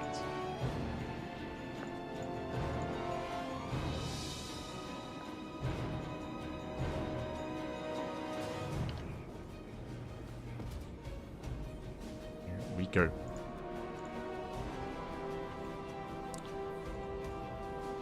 Kamikaze does set up on the high ground. Rack Expand, Economic Opener. Economic Opener at a Kamikaze. Just a single Gas Geyser into a faster CC on the low ground, or on the high ground. Could go for a safer response, but economic nonetheless out of our Terran player. Meanwhile, MasTeR just going for a standard opener, just going for a gate into Cybercore into Nexus. So standard openers. I know we've had a very aggressive couple of matches between AlisoN and Dorminhoco and AlisoN and Erik, but here we're actually settling into a standard opener into a standard setup. So like we're calming things down. Calm down, buddy. Calm down. We're settling in. From here, Kamikaze has a couple of options with how he wants to follow this up. We can go into mine drops with a 1-1-1. We can go into a 2-1-1 setup or even a 3-max. Kamikaze does have options here if he does want to be more assertive.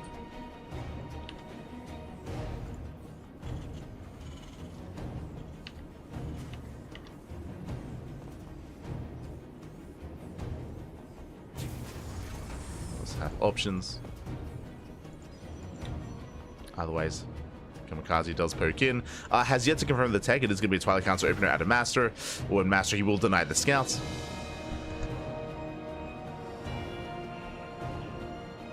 Of course, behind this, it could be a Stargate, it could be a Robo. For now, it should be Twilight Council into Blink, into additional gateways.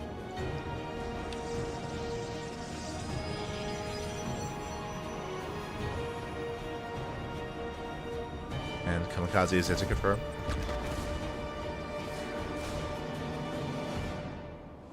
Yeah, sorry, I'm just sneezing. I apologize. But it's on this Reaper to confirm the opener, how many gateways, the tech of choice. Behind this, it is going to be that 1-1-1. Hellion first. From this Hellion, we can go into Widow Mines to go for like a 1 or 2 Widow Mine drop. Otherwise, we can go straight into add-ons, straight into tank production. Speaking of it, Hellion into add-ons. Okay. So Tech Labs on the horizon.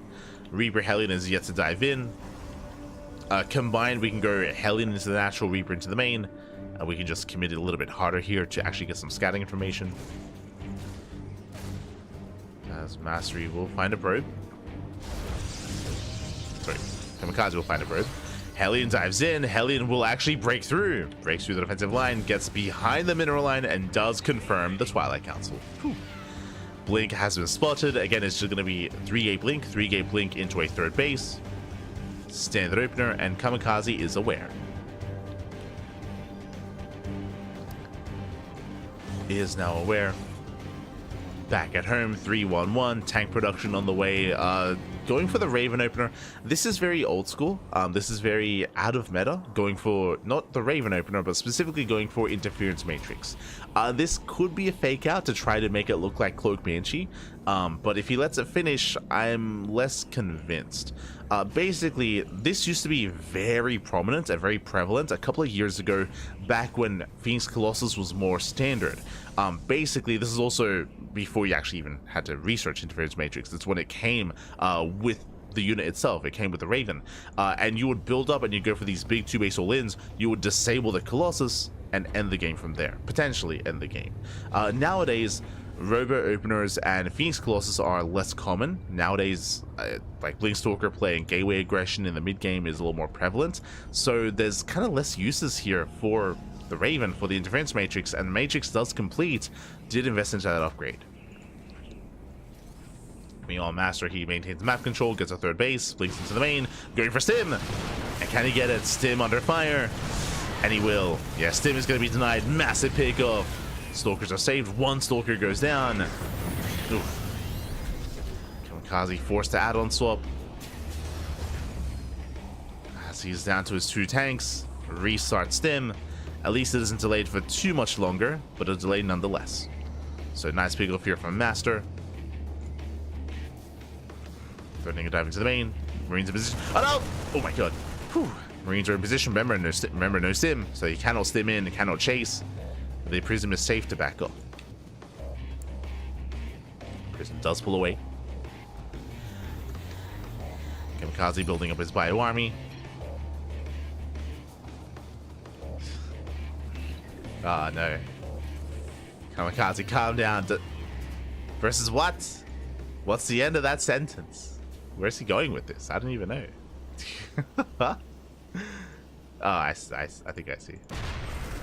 Oh, meanwhile, does dive in, takes down the tank. Oh, gets the tank. Nice pickup. And again, without Stim, the army can't really punish this. Can't really dive on the stalkers. So MasTeR, he's free to just maintain this position outside of the army, out of range. Third base is fully saturated. Behind this, working towards charge. Again, it's very common to go Blink Stalker into charge as a follow-up, into delayed splash damage. There we go. Colossus production is on the horizon, but still a ways off.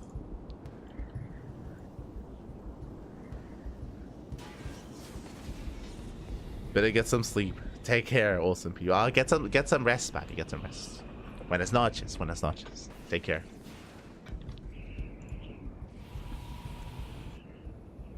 MasTeR, he is just maintaining his position. Again, MasTeR, he has no intention to try to go in and try to kill or anything like that. Did kill a tank earlier, but it's just to maintain map control.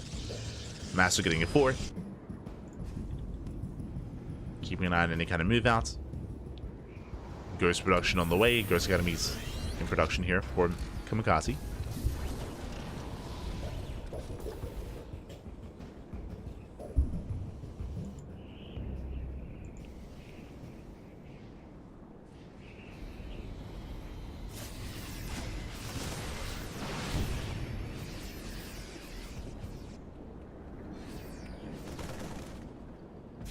MasTeR pokes in, gets an SCV, pulls away. Does pull away. And again, he's just slowing down the army, picking up a Reaper, potentially picking up the Raven. Raven does spot the Observer. Stim is now done, Kamikaze commits, and back at home, MasTeR, he has time to warp in. He has so much time to react, to respond, to warp in, even going for a Zealot counterattack at the same time, going for the third CC. Does go for the third, Kamikaze commits. Does have that disabled, does disable the Colossus. The army does pull back. Widow Mines are sieging up. Ooh, mine shots going up. Raven's exposed, the army does stim in. But the tank is going to go down. The Marines, they dive on the Colossus. Colossus kites back. Yeah, we just cleaned this up. Kamikaze down to a handful of Marines. I mean, he trades well, does get the Colossus at least, but he's going to lose his base?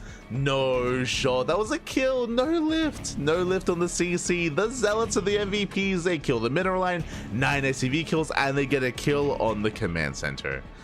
That should not have happened. Ay, ay, ay. The base goes down. MasTeR, he holds, getting more Colossus. I mean, the Raven does survive, and there's potential for another disable, and the boys are being pulled. I mean, it's all or nothing. It's all or nothing for Kamikaze. There's no macroing out of this. Not after losing a third base. There's no way to recover economically. So either MasTeR kills, sorry, either Kamikaze kills MasTeR or he dies trying. All or nothing. Army gets spotted. MasTeR, he just has to kite back. He just has to kite all the way back. Up. He has to kite further. Alas, the stutter step. He will lose a Colossus. Again, he has to race back home. Time is on his side. Ideally can pull his own boys. Meanwhile, does have those force fields available. Force fields are going to be key here. And there we go. Does force field. Locks down the army. Colossus going ham. Ooh, doing another force field. Once again, more SCVs going down. Colossus falls to the Vikings. That's going to be most SCVs falling. There's still more trickling in. Kamikaze gets on top of the Robo. Robo goes down, but there's still weapons available. Kamikaze, he has been able to maintain his bio army. True, he's got plenty of Marines. Marines, they're going ham. Natural goes down. MasTeR is not out of this yet. Taking another expansion. Zealots are wreaking havoc. Can we afford to open across the map though? There's the recall. Yeah, there's the recall. MasTeR gets just collapsing on the army from behind. He does dive in. Zealots wreak havoc. There are just so many Zealots here. And MasTeR, he will shut this down. He will shut this down. Does focus down one of the Marauders. Gets one. Gets the other. And Kamikaze's just run out of steam. He's run out of steam. GG, well played. And MasTeR, he will take the series 2-0, advancing on to the grand finals. GG. Ooh, GG, well played, MasTeR. He will claim the series, will advance on. My condolences to Kamikaze. Again, he had potential when it came to his move outs, when it came to his pushes. Unfortunately, he was forced into the all-in. Again, he lost his third base. That was a brutal loss for Kamikaze. That should never have happened. He didn't intend to go for an all-in to begin with, but he was forced into it after losing that base. After losing that third base. He had to go for it. It was a tough decision, went for it in the end, and he had potential. He killed some Colossus, he killed the Robo, but, you know, MasTeR, thankfully, he did, you know, kite back, right? If MasTeR was to engage head-on, he probably would have lost that game. Time was on his side, though. He just had to kite back, extra warp-ins, extra reinforcements, and just slowly pick away at that army. GG. GG, well played. And with that, we have our grand finals. It's going to be a best of 5 between Erik and MasTeR. It is going to be a best of 5, and we'll see how this story ends. Again, Erik is the best Zerg player in Brazil, in Latin America. I don't know how I would place Erik against Cham. I don't know how I compare the two at the moment. I think they're close, though. MasTeR is the best Protoss in Latin America, though, and they're about to face off. They're about to face off here and now. See how they compare. See how they compete.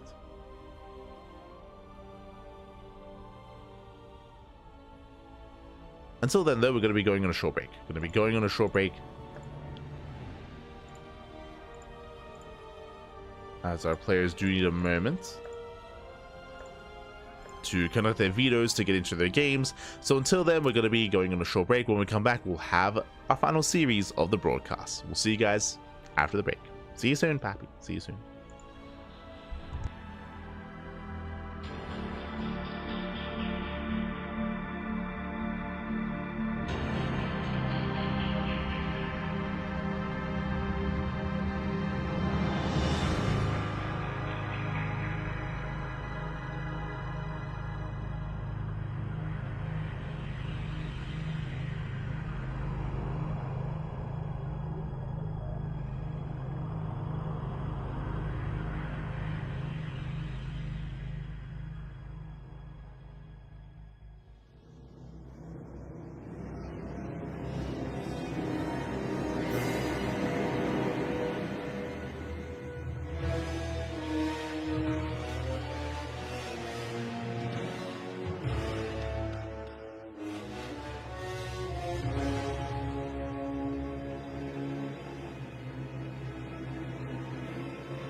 welcome back, everyone. Welcome back to the grand finals of the Code for Jans Cup number 21. Whew, it's been, again, a bit of a shorter, bit of a more intense broadcast is what I will say. But now we're here in the grand finals. We're here in our best of 5 and spawning in the top left-hand corner of King's Cove. We have our Brazilian Zerg player, the Blue Zerg, representing the CranKy Ducklings. It is Erik. And spawning in the bottom right-hand corner, we have his opponents. We have the red Protoss player himself, also from the Brazil. It is MasTeR. And if you're in the chat, predictions are open. Place your bets on who you think will claim the series. Best of luck in the chat as we jump into our grand finals. Here we go. You should be quite familiar with these two, MasTeR and Erik. They're some of the best players in Latino America. They face off many times when it comes to these regional events, and they face off once again in the finals. Let's go. And they do trade back and forth. I do not expect a 3-0. I don't expect a 3-0. I expect this to be a more back and forth instead. I expect a game 4, maybe even a game 5. That's typically how things go between the two as they load into King's Cove. King's Cove is a very large map in the map pool. And because of that, we often see a lot of late game on this map as well. We do often see a little late game. It is a little bit easier on this map to secure your natural, your third, and at least on 3 bases. At least on 3 bases. The 4th base is more contentious, that is true, but if you can get your 4th base up and running, then you get your 5th and your 6th. Like the 4th base is kind of typically the big linchpin here on whether or not you can get into that mid game, into that late game. More importantly, we'll see if MasTeR can pull that off. I imagine MasTeR, his goal here would be to get into that 4-base economy to embrace Sky Toss. Until then, Gate expand into Cybercore, standard opener out of MasTeR. Likewise, Erik going hatch gas pool.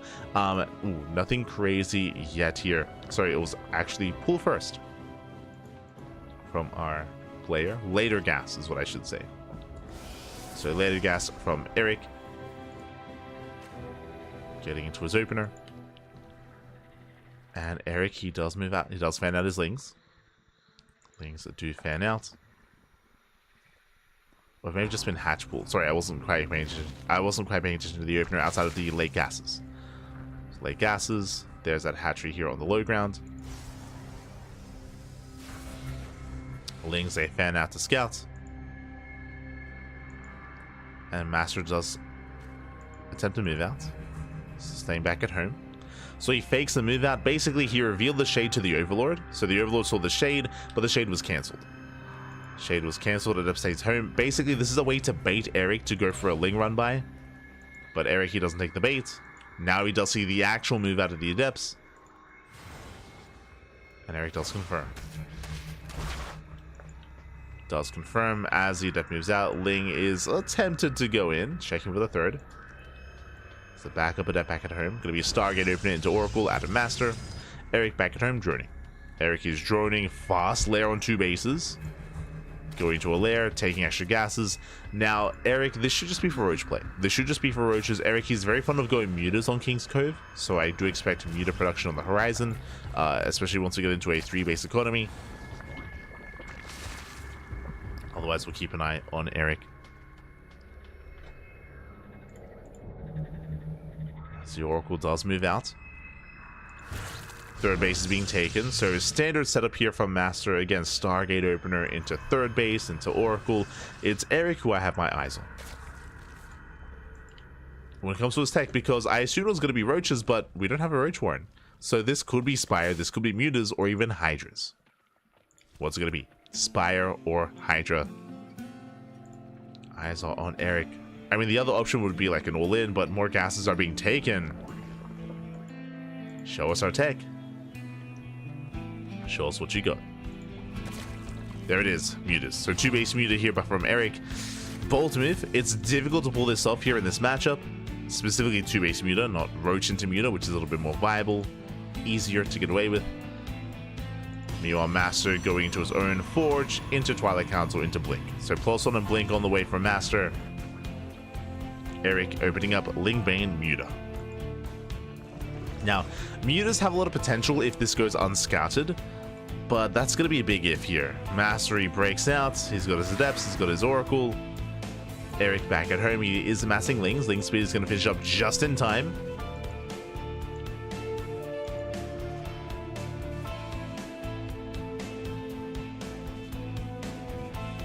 Link speed does finish. Erik is going for the third.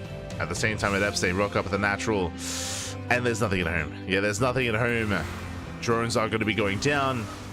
Erik, he does hit the third. Probe's going to be falling, but Erik, he had no vision of this, and this might just be too much. Erik, he does have those Adepts for a moment, but they shade into the main, and drones are going down. At the same time, so are probes. Erik, he gets 7 probe kills. So far, good defense. He hasn't lost much. Lost 3 drones so far. Oh. Base out the stasis. Nice control. Base out the stasis. 4 Adepts remaining. And Erik, he should hold. He should hold without losing too much more. Did I speak too soon? Oh my god. We're losing up to 5, 6. Can we get 7? Can we get 8? Barely not. 7 drone kills, so trading 7 for 7. 7 probes to 7 drone kills. Do get a more even economic trade. Did lose more links though, and Erik, he has yet to saturate his third. His third base is still not saturated. Erik going for another counterattack. Stalkers are amassing. The Spire was scouted. Big scout there for MasTeR. He knows what's going on, and Phoenix is already building up. And we spoke about this. This is why it's so difficult to pull off fast muta play, is because if the Spire gets scouted, what can you do? I mean, there are already Phoenixes building up. The mutas are going to be they're going to be less effective. They're going to be much less effective. As mutas, they shut down the Oracle. Mutas are confirmed from MasTeR. Erik getting into +1 melee.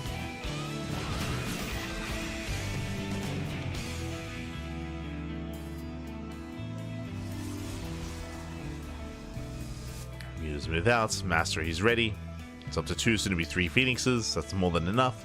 Now, Erik, he isn't making more mutas. He's only made 5. Only 5 mutas.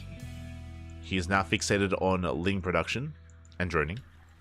So Erik, he is aware of his folly, or he's aware that mutas aren't really going to do too much. Not yet. Now, because Erik is investing into +1 air attack, it does mean that he can go back into mutas at any time. So he does have that available.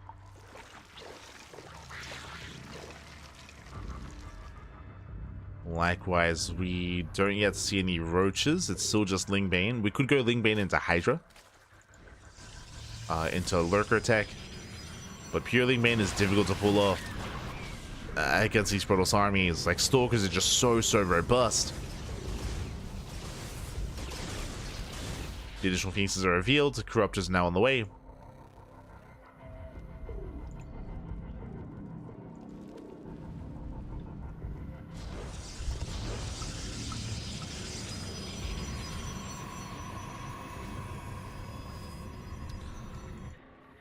Getting into Corruptors. MasTeR taking his 4th. We spoke about it earlier, but the 4th base is typically what's difficult to get into. Infestation Pit. Is Erik thinking about going Ling Bane into Ultra? That is more viable here in this matchup. Okay, never mind. Never mind. Hydra then. So it's going to be Ling Bane into Hydra Lurker, not into Ultras. I get excited for a moment. I mean, Dark is very fond of Ultra play in this matchup. I mean, I say very fond of. He does embrace it from time to time, but not here. Not here, not from Erik.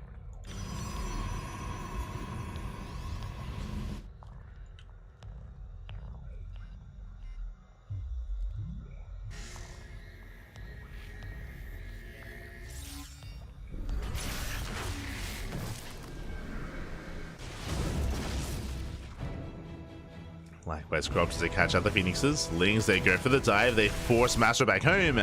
Ooh, they don't. MasTeR gives up on the expansion. There's the energy overcharge. Lings have to back off. The base is safe. The Oracle does defend, and Erik is in trouble. Erik, he has nothing to defend. To be honest, again, it's been a shaky game here from Erik because of the initial failed muta, and Erik has nothing. There's no roaches, there's no Hydras. I mean, even Hydras here would not be too effective. And MasTeR, he's snowballing out of control. He is looking to claim that first win in the series. Looking to take down Erik. As he knocks down one expansion, now going for the other.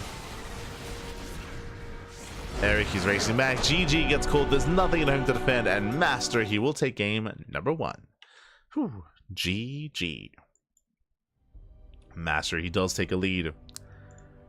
And again, MasTeR, he just had a much more solid response. I mean, just scouting, right? He was able to scout it. He was able to confirm the Spire. And that was almost game then and there. Like opening up to base muta, it's just so difficult to pull off here in ZVP. A little bit more viable against Terran, just because Ling Bane is more effective against Bio, but Ling Bane, it struggles against Protoss based compositions, against Stalker based compositions, against Gateway armies. GG well played. With that, MasTeR takes the lead, and now we're getting into game number 2. We'll see how Erik will adjust his approach. I'm sure he will, loading into ley lines. Now, ley lines is less macro oriented, it's less late game oriented, less so than King's Cove, so I would imagine that Erik is more willing to go for a more standard opener instead. I'm pretty sure that last game, one of the big reasons why we saw Erik go for 2-base muta is because he wanted to avoid the late game, wanted to try to get a fast one over on MasTeR. Didn't quite work out there. Didn't quite work out. Now we're getting into game number 2. Let's go.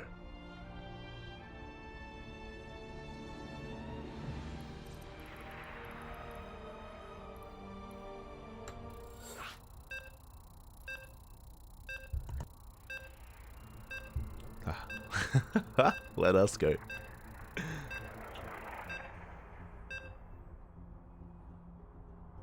Are going to be dropping into ley lines. Again, ley lines is going to be one of the more standard maps in the map pool. Is more open than King's Cove in some aspects, more avenues of attack, more exposed bases, maybe that's a better way of putting it.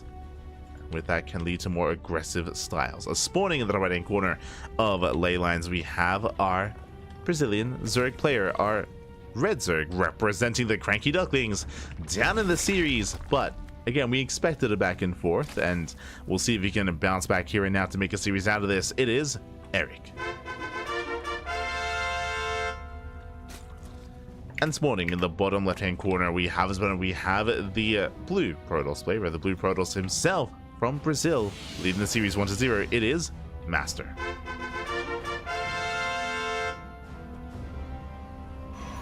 Good.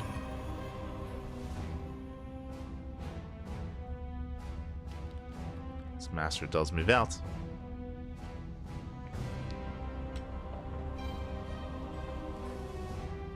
And is setting up on the low ground. So just gate expand here and decide, of course, standard opener out of MasTeR. Erik on the flip side is going for his own hatch first. It's going hatch into spawning pool into, we expect, the macro hatchery on the low ground.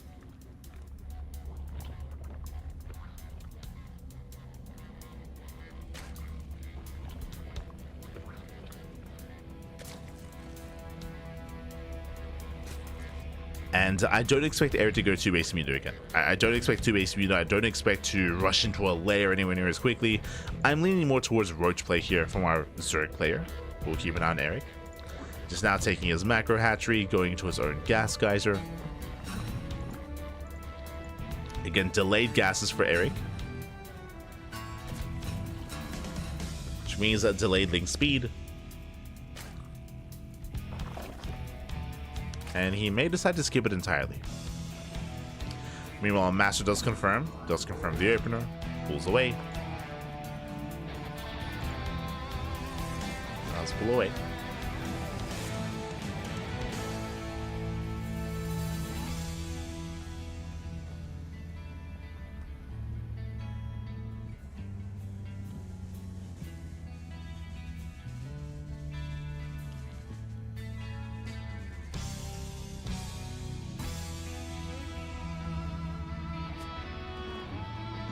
Erik takes his third. Again, essentially, in a way, double expanding, delaying his queen, droning, and just setting up.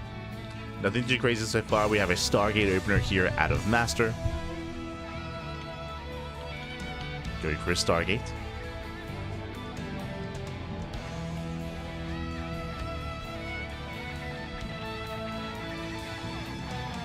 From here, MasTeR is most likely going to his Oracle, into his third expansion, into a standard setup.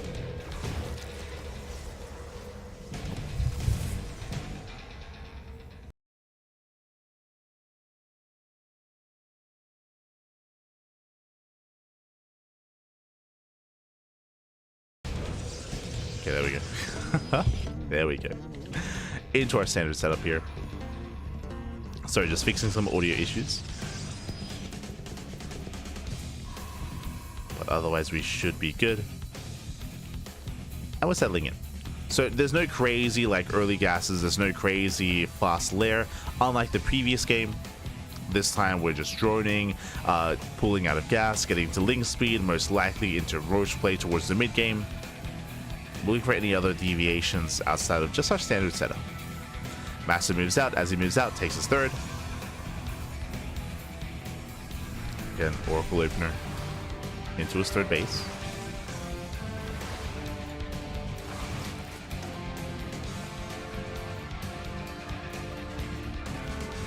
Likewise, MasTeR, he rotates. Looking for another way in. Erik is keeping up. Again, Erik, all he has to do is just keep up with the Adepts. Keep up with the Oracle. So far, so good. Erik, I expected a Roach Worm by now, but he's just been droning. He's just been droning, so no roaches for the time being. No extra gases either. Being quite greedy. Defending with the bare minimum. There it is. Roach Worm now on the way. Any longer, and we may have seen potentially even just Ling Hydra. But there's no early Evo chamber. Gas is now being taken. Now, from here, as he takes all 6 gases, this should still be Spire play. It should be roaches, and Erik, he is very fond of going for a Spire as a follow-up. Doesn't have to get into mutas, but he will have the option to, if he sees an opening.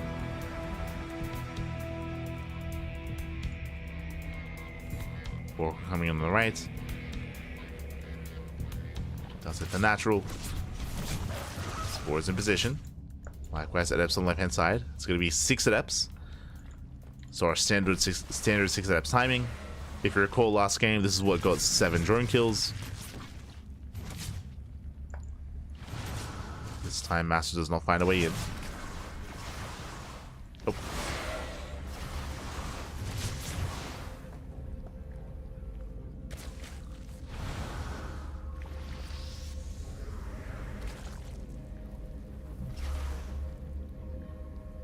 MasTeR not committing. Lings, they coming for the surround. Nice catch.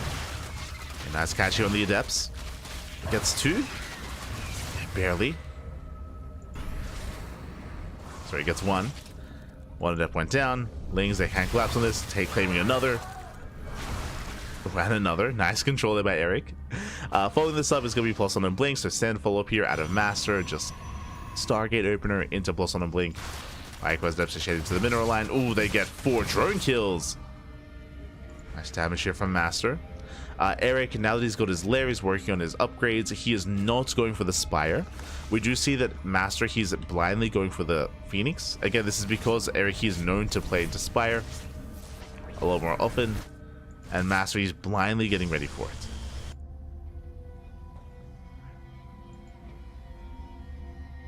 So blindly getting ready for mutas that aren't coming. We can see it's going to be an infestation pit, so this could be the first sign of Hydra lurker tech. As this leads into the hive.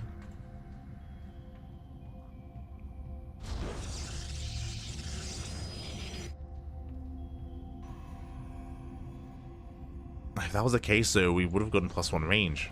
Curious. Lings, they hit the 4th expansion. MasTeR commits across the map. Looks like he will force a cancel. Yeah, Erik is not quite ready for this. Was in the middle of expanding. No Ravagers. No setup. Does force a cancel, I assume. Yeah, does force a cancel. Likewise, diving in the Stalkers. Not the worst trade here from Erik. Leads out a lot of Lings. Infestation pit is now done. Here comes that hive. Now, I assume that alongside the hive, we're going to be seeing lurker tech, but there is no Hydra Den, there is no lurker den. The hive, what's it going to be for? Are we actually, if we get into +2 melee, are we going to go into ultras? +2 melee, that is true, but +1 range as well. We'll see. We'll see if he goes for a delayed Hydra Den. He also steps forward. Nice pickles here on these Stalkers. Yeah, better engage from Erik. Does punish MasTeR. As MasTeR is forced back home. He is forced all the way back. Ooh. Likewise punishing these roaches. Erik here overextends. Yeah, it's Erik's turn. It's Erik's turn to overextend. Bleeds out a lot of roaches. MasTeR, he will punish. You have more Lings building up. Erik struggling a little bit here. Yeah, those are expensive losses. Likewise, remember Erik, he was denied the 4th base earlier, and the win condition for MasTeR is to kill the 4th, to bring down the 4th. Erik trying to dive in, but there's just so many stalkers. Erik catching out a couple of straight units. The expansion, it's going to go down. Massive pickoff. That's what MasTeR wanted, and he got it. He got the expansion. Erik is being forced into an all-in. Erik is being forced all in. The hive is now done. From here, he can get into Adrenal. But the pure Stalker here is overwhelming. Ooh, Stasis goes off.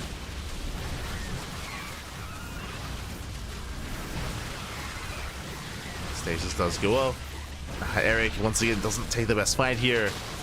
Picks up a couple of Stalkers. Not bad. Does catch a couple of them. Better trace towards the end for the Zerg. There's Adrenal. Adrenal has begun.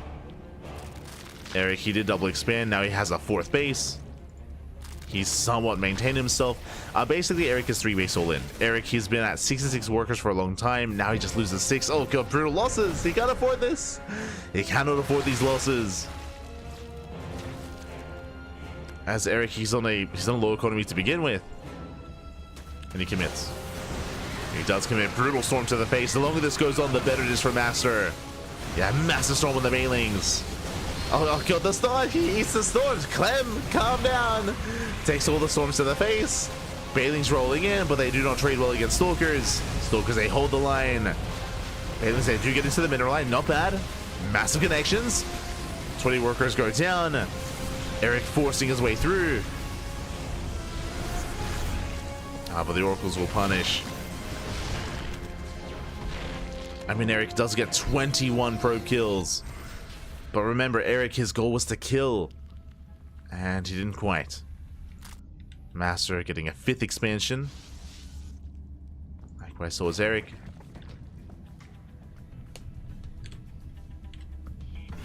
Erik trying to rebuild his Lingroach Ravager. Erik, he drones up somewhat, getting up to 72 workers. 3.5 bases. Droning up a little bit further. Okay, Erik. He's droning up. He's trying to get out of his all-in. Zalse do hit to the 3rd. Another expansion's gonna go down. Ay, ay, ay. Oh, bit of miscontrol there. Mismovement from MasTeR. But the Zalse get into the mineral line. Drones are going down. MasTeR is just pulling Erik apart. Erik, he just cannot keep up. Not with those Zealot run-bys.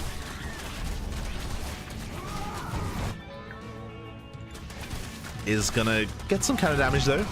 Couple of probes go down. Erik pushing out. Again, Erik, he's all in. Like, he's been so incredibly all in this entire game. Where he just has to take these fights. And he's doing it. He's pulling it off. Goes to the 5th. Lings, they distract the reinforcements. Expansion's gonna go down. All the whiles. Nice snipe. Both players on 4 bases. Erik Lunas is mining. Lings are finally dealt with. Erik pulls away. MasTeR, he had... Okay, I was going to say he had Storm and High Templar. He still does. Still has those Storms. Is lacking Immortals or Colossus or... I was going to say Archons, but Archon production has begun. Will help quite a lot against this.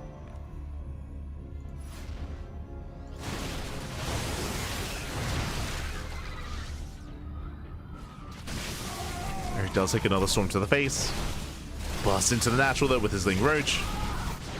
He's breaking through. Oof. Takes some more Storms. Nice Biles. Ooh, takes down 2 White Templar with the Biles. Very nice, and he does break in. He breaks into the natural. Erik is pulling MasTeR apart. Busts into the natural, takes down 23 probes. Going for the production. He's just keeping the main army busy, going for the High Templar. He gets the high energy High Templar as well. Gets 1, gets 2. Again, Erik just trading.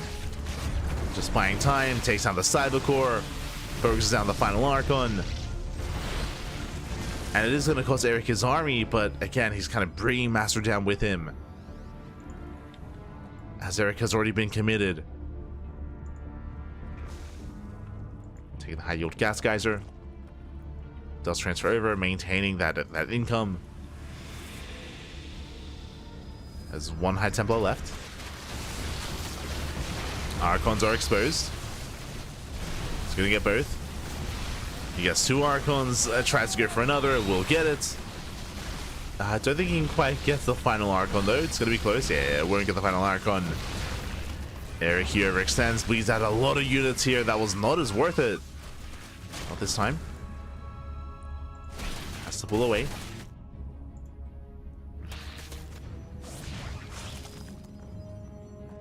Pulls away. Nice around with these lings. Erik getting whatever damage he can. Again, it's very, very intense, very chaotic. MasTeR on 62 workers, so is Erik. Erik taking another expansion, expanding towards MasTeR. Getting to +3 melee. +3 melee almost done. Upgrades are about to kick in. MasTeR's been stuck on +2. Storm is going to be a big factor coming into that next fight, but MasTeR doesn't really have much support for his army. A handful of zealots, a handful of stalkers.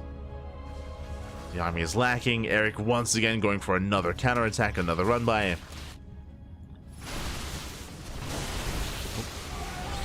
Takes a brutal storm to the face. Kites back though. Yeah, he kites back. A better concave, better arc. Nice storm in the roaches. But Erik, he dives in. He does focus on the high tempo one after the other. And Erik, he will surround this army. He does it. He surrounds. GG gets called. Whew. Erik, he takes the fight.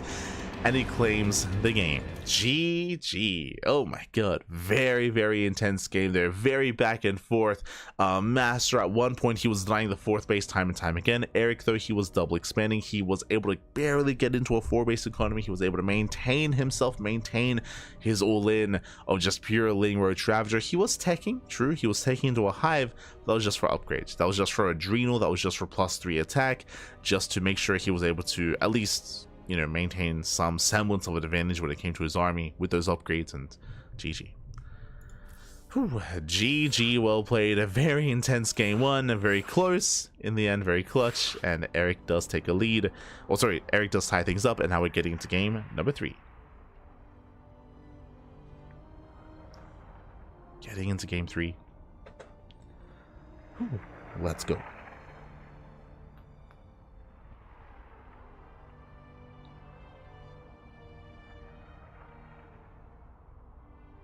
I'm just stretching, but oh my god. And again, it was an intense one. Very, very close there from Erik again. Just basically playing on a knife's edge the entire time. He was losing drones, losing bases, losing hatcheries, taking some rough fights as well with his roaches, especially early on. But he did recover. He kind of dragged MasTeR down into the mud with him. A lot of it did come down to the counterattacks. It came down to whether it was the Ling round buys or, more importantly, the Roach Ling round buys. The Roaches did allow for Erik to actually break through certain front doors. We even had that big dive, if you remember, with the first Baneling attack, where the Banelings got into the mineral line and killed 21 probes. That was also, I would say, kind of the big deciding factor, where Erik actually was able to get a better fight in his favor.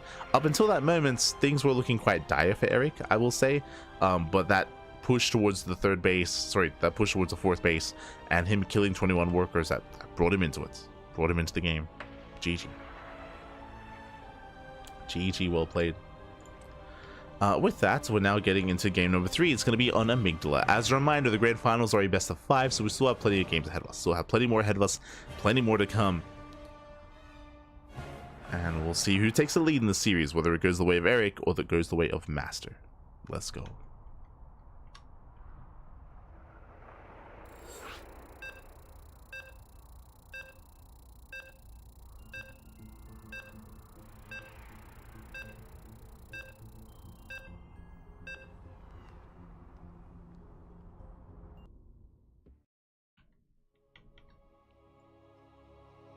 Okay. As you can hear the beeps, the lobby is made. We are loading into game número 3.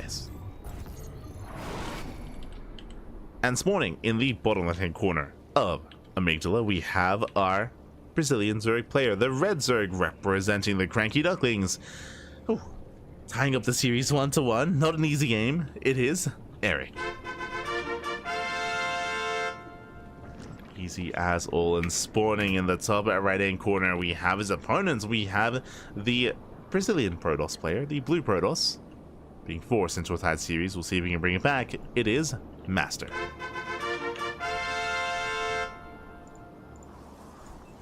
Here we go. Whew. So getting into that next game, into game 3, we do see Erik going for, I believe this was a 12 pool. I believe initially a 12 pool here by Erik. 12 pool with the drone across the map. Now, this, I believe, should just be for a hatch block. Lings will be aggressive, don't get me wrong. They're going to be applying pressure, but Erik, he should be expanding behind this. I don't think this is going to be an all-in. 12 pools, they're macro builds back. They're macro builds.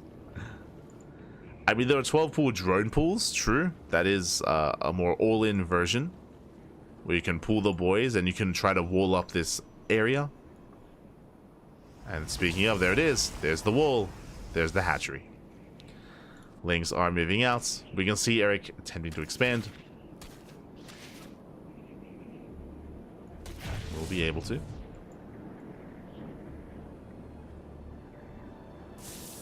Meanwhile, that hatchery is kind of forcing a big reaction out of MasTeR. He does pull 7 probes off the mineral line. He chronons out the first zealot. There's that hatchery on the way. And it's on Erik to keep the Protoss at home. Ooh, it does cancel in time. Does cancel, pulls away, and from here Erik is droning. As you mentioned, this is meant to be a macro build. This is trying to force an overreaction out of MasTeR, delay the Nexus, deny mining time with all these probes. Again, you can see 4 probes off the mineral line, and from here Erik is droning. Ooh, but can he get this around? Oh, not quite. Yeah, second zealot has arrived. Lings, they commit to the fight. This is not a fight that he can win. He will get 1 zealot, and then we'll get 1 probe. There we go, 2 probe kills, and MasTeR holds. Erik kills 2 probes. From here, backs up, taking his macro hatch, droning up. So the game will continue. Now the question becomes, did Erik do enough damage? MasTeR currently has a worker lead. He does have a worker lead, does have a worker advantage, but Erik's natural is faster. MasTeR's own natural just began, Erik's is about to finish. So in that sense, Erik, I would say, is in a better position. It isn't just that MasTeR's natural and his saturation is delayed, his tech is late as well. Remember, the Cybercore and Gateway have been done for quite some time. There's no Stargate, there's no Robot, there's no Twilight Council, not yet. All of that tech was delayed because of the opener, because of the response.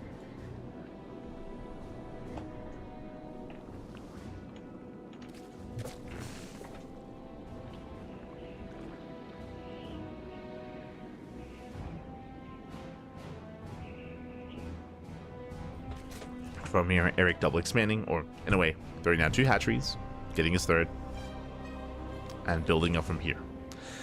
Now, when it comes to the first wave of aggression, I'm curious to see how many queens Erik is going to have. It is going to be a Stargate opener from MasTeR, moving out with the Oracle.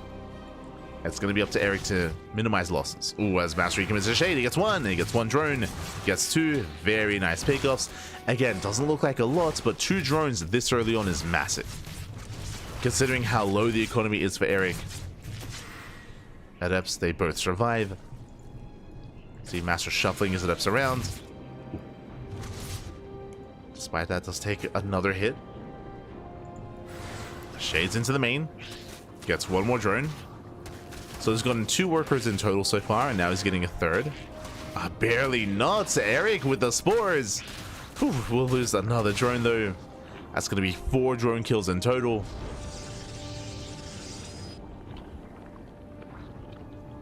But the spore should finish in time for the Oracle. At this point, both spores should complete, and now we can just reposition, 1 for each base. Oracle moves out. And there's the repositioning.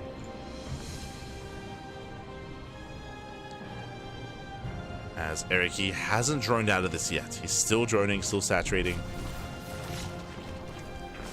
Oracle dives in. Doesn't get a drone. Erik, he does scout the 3rd, is aware of the expansion, and he is amassing some Lings. Ling speed is about to finish. Erik, he pulls out a gas.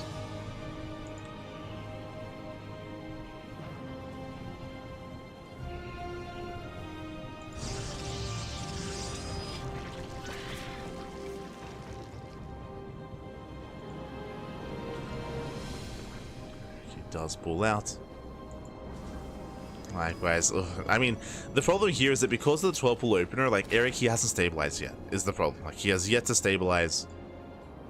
6 setups to move out, and this 6 setup aggression, it can work wonders. It can do a lot of damage if Erik isn't ready for it, and I'm not sure he is. He needs more lings, needs more queens. There we go, 12 lings in production. MasTeR shading in. Going for the queens. There we go, does come into the shade. Lings that were ready for it this time. Yeah, Erik, he will shut this down. That was not the shade MasTeR was hoping for. He gets one drone. Just one. He gets one drone that is not worth it. MasTeR will lose everything, and now Erik is time to counterattack. He's going out towards that third base. Again, that was a very clutch moment. MasTeR, he thought there was an opening. There wasn't. From here, Erik is droning. He's now getting his third base up and running. Okay, Erik, he has made it through the early game. That 6 adept aggression was what I was most concerned by coming into this game after the 12 pull, and Erik, he got past it. He got past that first big hurdle, and now he can get a 4th base. He can fully saturate on 3 bases. Now he can take up. Lair is on the way. Evo Chamber. From here we can go into Mutas, we can go into Spire, we can go into Hydras or Roaches. Erik has options. So he does double back.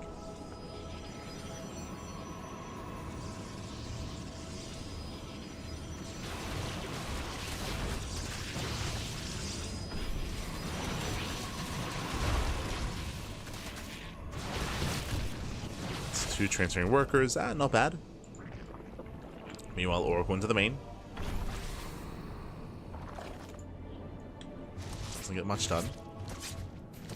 More lings are amassing. We're waiting for the tech. Lair is done. It's going to be Ling into Hydra. We have +1 melee on the way. So Ling Hydra into Lurker tech from the side of Erik. He's getting up to 3 base saturation, taking his gases, double expanding, getting his macro hatcheries or his bases up and running. And based on this infestation pit, it does feel like it should be Lurker play and Lurker tech, but we'll see. In the last game, we did see the Hive only for Adrenal and +3. It depends on whether or not Erik saturates his 4th, as he is somewhat droning. Yeah, he's droning up even further. Stalkers APEC in. He's going for the 4th expansion. So you get a decent setup here. Stasis. Oh, massive stasis. Oh, good. Stasis goes off and Erik is in trouble. Building up more lings. Takes down the cannon in the mineral line, but just gets the 1. And the base is going to go down. Massive pickup. 4th base is full. There's the recall. Erik, he did double expand. So he still has another expansion. Still has another base. He at least does catch a pylon, gets a stalker. There's that Lurker tech that we did mention. So Ling Hydra Lurker out of Erik.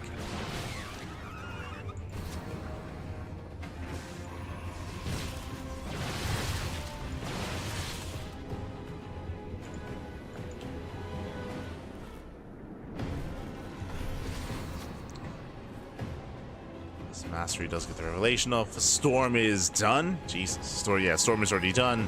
Now, before Erik gets into Lurkers, there's a window. There's a window in time where MasTeR can abuse that. We can break Erik. Erik forcing out Storms, getting on top of the High Templar. He gets 1, he gets 2. Oh, Jesus. Oh, my. He gets every single High Templar. Oh, my God. That was crazy. It was impressive, but was it worth it? Because, sure, there's no High Templar, there's no Storm, but there's still a Stalker army. Erik has to fall all the way back, building up more lings, completing another Hydra. Transfuse.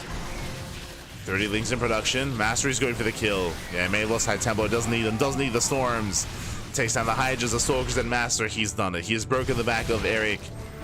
Again, that was a crazy fight that Erik took, but in the end, it just was not worth it. And MasTeR is snowballing out of control. These lings, they're trickling in, they're just not doing enough. Stasis goes up. And Erik, he will lose the 3rd. He'll lose the 3rd and lose even more than that. As Erik just cannot muster up an army to deal with this. Not anymore. As the back has been broken, more Hydras getting picked up. Again, Ling Hydra is just such a fragile army composition and it needs momentum to really work. Not like this. Not like this. Sure, the Lurker Den is done, but we never got into Lurker Tech. We mentioned that timing, that window that was available, and MasTeR just dove through it. He dove through that window. It was wide open. No Lunkers. Not here. Not this time. They're swinging forward once again. Boys are being pulled. Taking out level 11 drones. And where those reinforcements, here they come. That's what we've been waiting for. Just extra High Templar, extra Zealots. As he busts into the mineral line, GG gets called, and MasTeR, he will take a lead in the series at 2-1. GG. Whew. Oh my god. GG, well played. Again, Erik, he did get past the initial 6 adept aggression, but he did not get into the mid, or he wasn't able to maintain his 4th. Remember, his 4th base was killed. His 4th base was killed, was sniped by the Stalkers. We had a brutal stasis going off, so Erik, he was just unable to defend, unable to hold on, and unable to really get into his own Hydra Lurker production. He was almost there. He was almost there, but alas, there was that window, there was that timing available to MasTeR, and was able to make great use of it. GG. GG, well played. With that, MasTeR, he is 1 game away from claiming the series. Erik, he's up against the wall. He has to fight back here and now to force the ace match. The pressure is on Erik. I would love to see an ace match, regardless of how this turns out, regardless if this goes the way of MasTeR or Erik. I would love to see a game 5, but we'll see. We'll see if Erik can bring it back.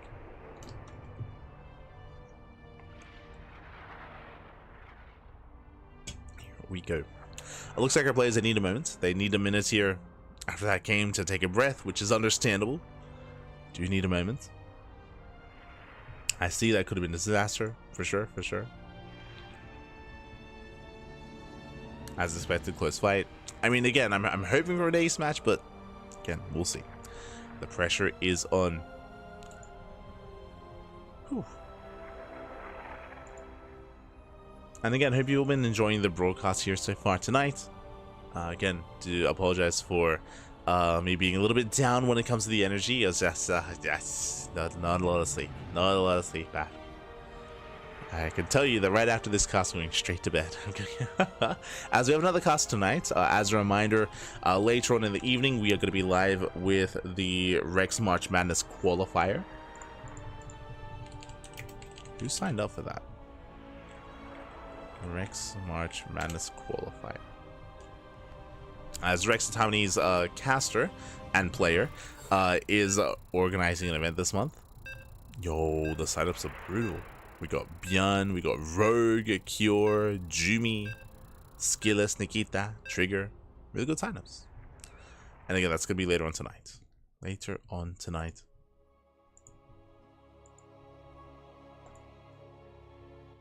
So do look forward to that.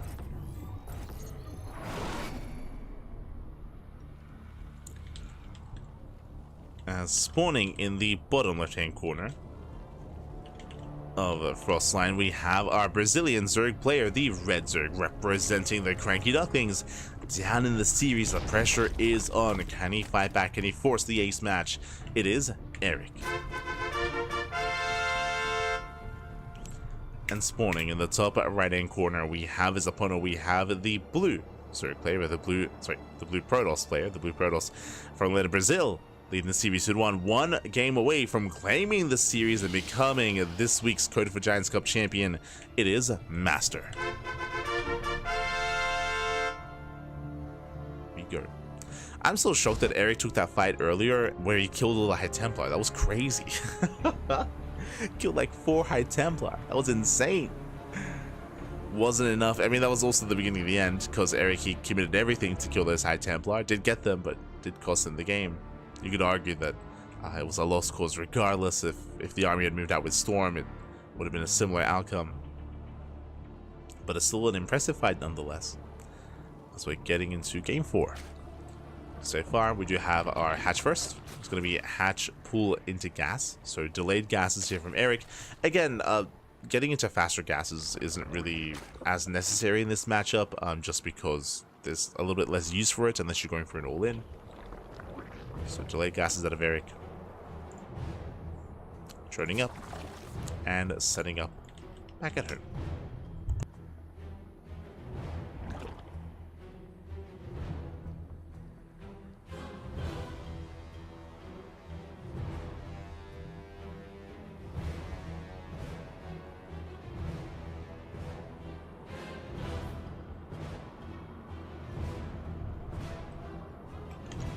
Go.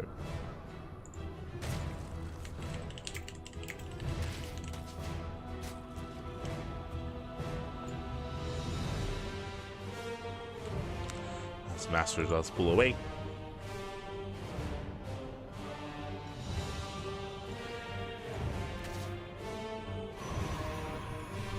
Getting to his own Stargate.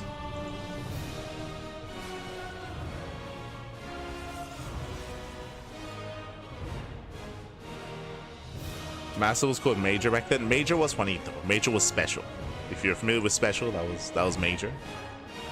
MasTeR, he is a newer player. MasTeR, he debuted during the COVID era of StarCraft, but MasTeR has always been MasTeR. MasTeR, he debuted back like in 2020.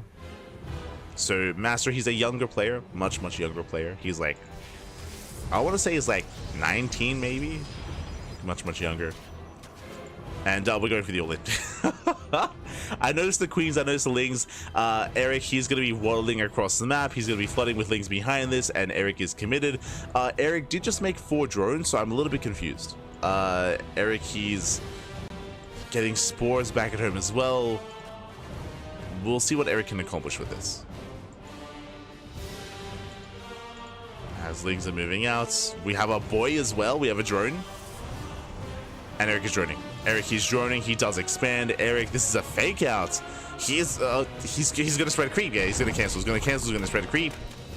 Gets 1 tumor. Gets a second just in time.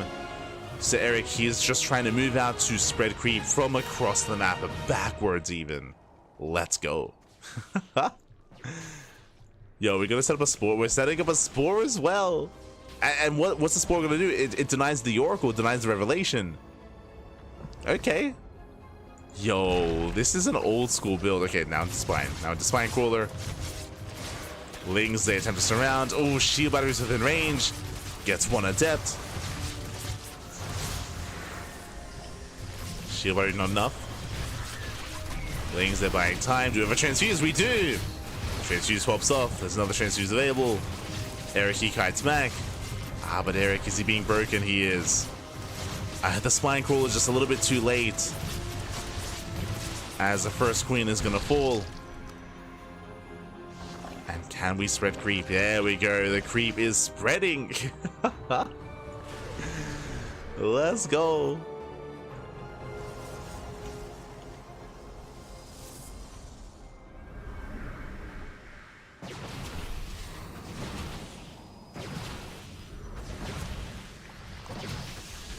As MasTeR just try to force his way in. Takes down the spine. Takes down the Spine Crawler. Cleans up more of these tumors.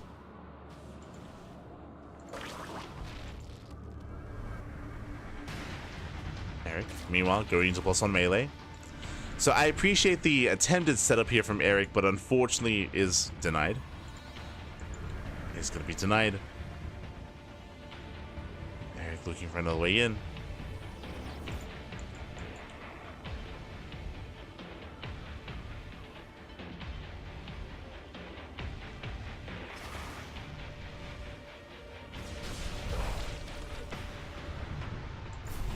Likewise, MasTeR getting across the map. Oh, going for the queen. Doesn't quite get it. Erik, he's trying to drone up. Now, after that failed aggression, Erik, he's in a worse position. He's trying to drone, trying to saturate, but the droning is late. It's late droning, late saturation from Erik. He's not in the best economic position. He does need more time.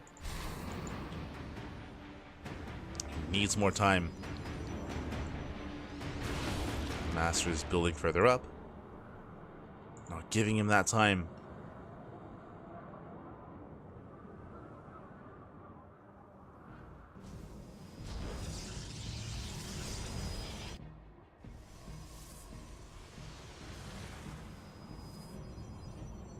Here we go. Here comes the push. This time with Blink. Blink is finished up. Erik, he's just now droning. He's just now droning.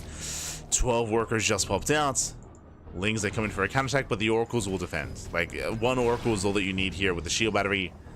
Lings, they're catching reinforcements instead. Very nice catch. Blink is not yet done. It's still 5 seconds away. He gets one. He gets 2 stalkers. He gets 3. 3 stalkers go down. Sorry, 2. The final stalker did escape. Yeah, MasTeR is pushing in. But Erik, has he bought enough time? Pile's not quite connecting. With 20 Lings in production, he's out some rough losses. Erik leading out roaches. Oh my god, Piles don't connect. There's a Stasis behind this. Stasis is baited out. Not bad. He baits out the Stasis trap. Lings across the map, catching out another stalker. Barely gets one. Another Ling run by, another Ling counterattack. But that stalker count is looking terrifying. It's a massive stalker army. Lings, they still catch more reinforcements. But the roach army is lackluster. Erik is trying to mass out more roaches. I mean, the larva is limited here for Erik, throwing down more bases. Making whatever he can. Lings are coming from behind. And Erik is holding. He is holding on. With the help of the queens, he forces back the stalkers, but he's running out of Lings. MasTeR, he blinks in. Takes down another roach.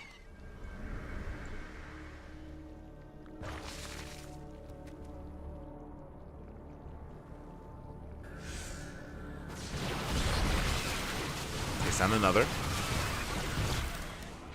Start blinking back.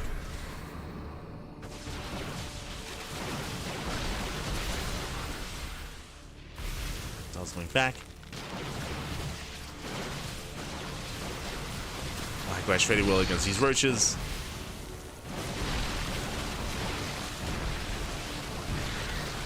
Trades well. Gee, these are just brutal losses for Erik. Some of the bars do connect. Finally, we get some connections. And we can see MasTeR is not quite reinforcing. He's keeping his stalkers back at home, working towards Storm, working towards Charge. Looks like Erik should be able to maintain himself. Should be able to force this back. Even coming in for the surround. Nice catch, picking up more stalkers. Erik holds. Erik, he holds on, but MasTeR, he wasn't reinforcing. Again, just now pushing out with extra stalkers. Jesus, he's still committing here. I assumed he was just gonna back up, get a 4th base, and tech up, and he is in a sense, but he's not staying back home. He's pushing out once again. These Ling Ramais have been quite effective here from Erik so far, but he needs more from them. And he does slip in. He gets into the mineral line. Falling further back into the main. Gets a couple of workers. Does distract MasTeR. MasTeR, he's distracted. Losing 7 probes in the main. But Erik is still doing whatever he can here to just keep his head above water. To survive. He's trying to live, baby.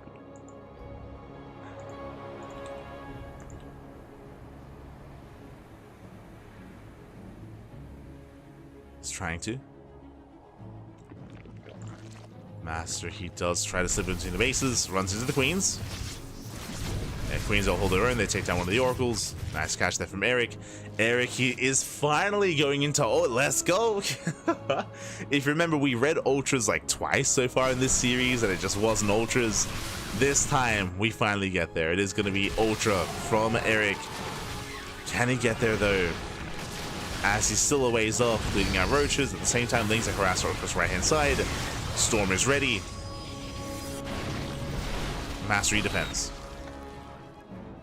He shuts down the roaches. Now working towards Sky Toss, Fleet Beacons on the way, Stargates, Robo. MasTeR does feel very comfortable on this 4-base setup. The aggression has subsided, that is true, but MasTeR is pretty secure. Right down cannons, shield batteries, ready with those High Templar. Erik now trying to commit in. We've seen this before. Can he get into the mineral line? We saw this on ley lines. That's a lot of storm though. Yeah, it's a lot of storm. The first one gets baited. Erik, he pulls back the baitings. Zoning back the High Templar. Again, he wants that mineral line, ideally. Takes down the first pylon. Again, baitings to make their way into the mineral line. MasTeR does pull away in time. Baitings, they do not get in. But now he's going for the High Templar. Oh, he sees an opening. It doesn't get there though. High Templar, they survive. Storms, they pop off. Roaches, they break through the Stalkers though. And Erik, he's pushing in. He does push in at the same time. Massive Stalker counterattack. Ooh, Lings, they get on top of the Stalkers. Erik, he's barely holding on. He barely busts into the mineral line. High Templar go down and probes as well. But across him have the base walls. And MasTeR, he kills the expansion. He defends back at home. He kills 15 workers and the 4th base. Erik now in a rough position. As MasTeR, he's getting to Skytoss. And MasTeR, he preserves the mineral line. That's what's important here. The economy is still solid for MasTeR. He's on 80 workers. Motherships on the way. Carriers are on the way. Yes, Erik is getting into Ultras, but Ultras, they don't shoot up. I mean, Roaches don't shoot up either. No.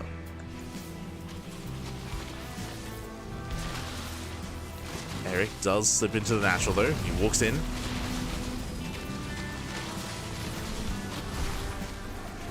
MasTeR races over. Does try to race over. Blackbat's getting pulled apart. Nuddling run by.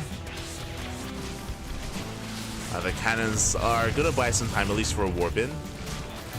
Roaches, they get into the mineral line. Probe's gonna be going down. MasTeR is getting pulled apart here. Having a really hard time splitting up his army. As he will bleed out to 12 workers. 13, 14, 15. Oh my god. 15 probes go down. Do we get a revelation? Oh, we do. There's a revelation here for Erik. Trying to say whatever he can. Ultras are revealed. Again, still very chaotic. Without Immortals or without a heavy Stalker count, these Ultras, they're gonna break through. There's the recall. Recalls the carrier. And with the help of the carrier, MasTeR's gonna hold. He shuts down the Ultras.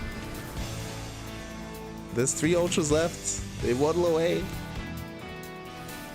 Again, the supplies are still close, but there's no anti-air. Spire's in production.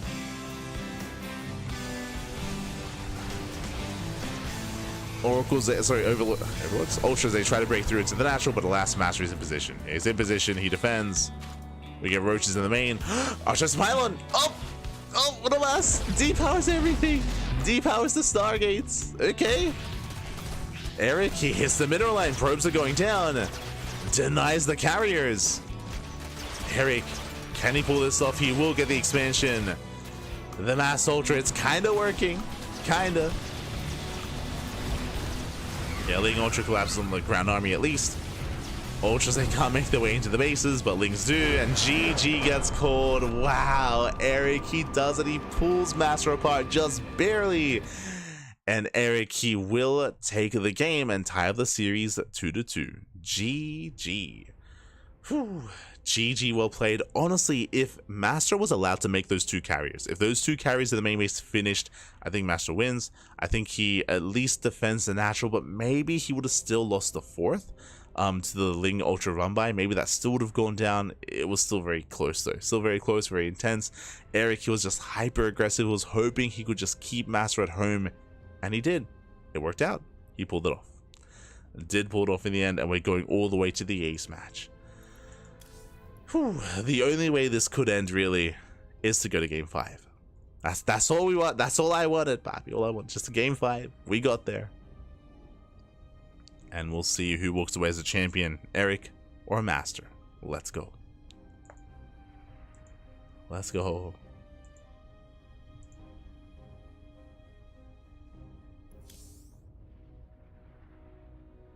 So players are setting up, and we're getting ready for that final map.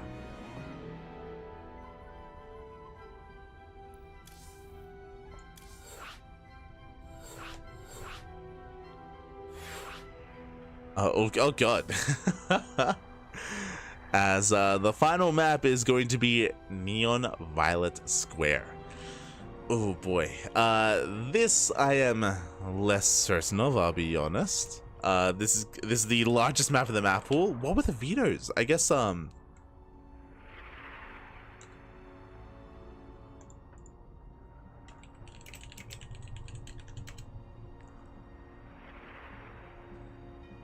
yeah, we vetoed some of the smaller maps instead. I mean, Abyssal, right? Abyssal Reef was vetoed. True.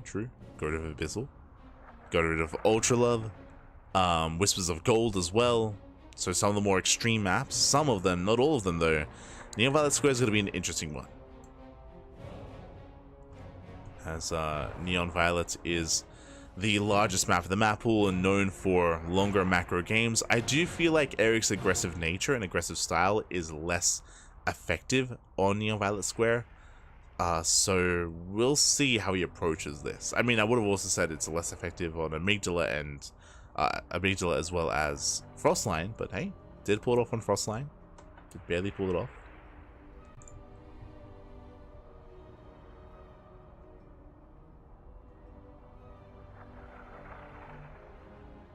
So we'll see if we can do it again here on Neon Violet Square. Just catching up on the stream.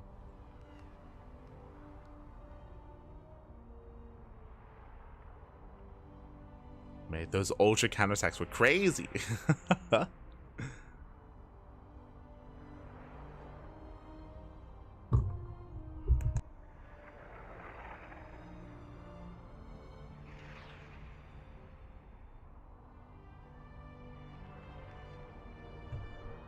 Crazy, pal.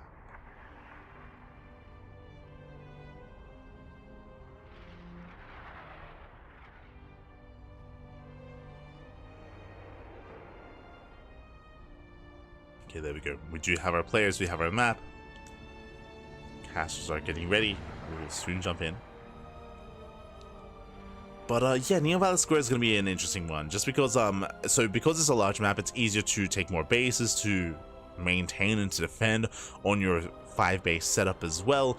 Unlike on some of these other maps, it is very defendable here on 5 bases, more so than Frostline. As we saw on Frostline, one of the big weaknesses of Frostline is because of how spread out the bases are. Very spread out bases, spread out expansions. Can be very difficult to defend your fringe locations, and here it is easier to do so. It is easier to pull that off here on Neon Violet Square.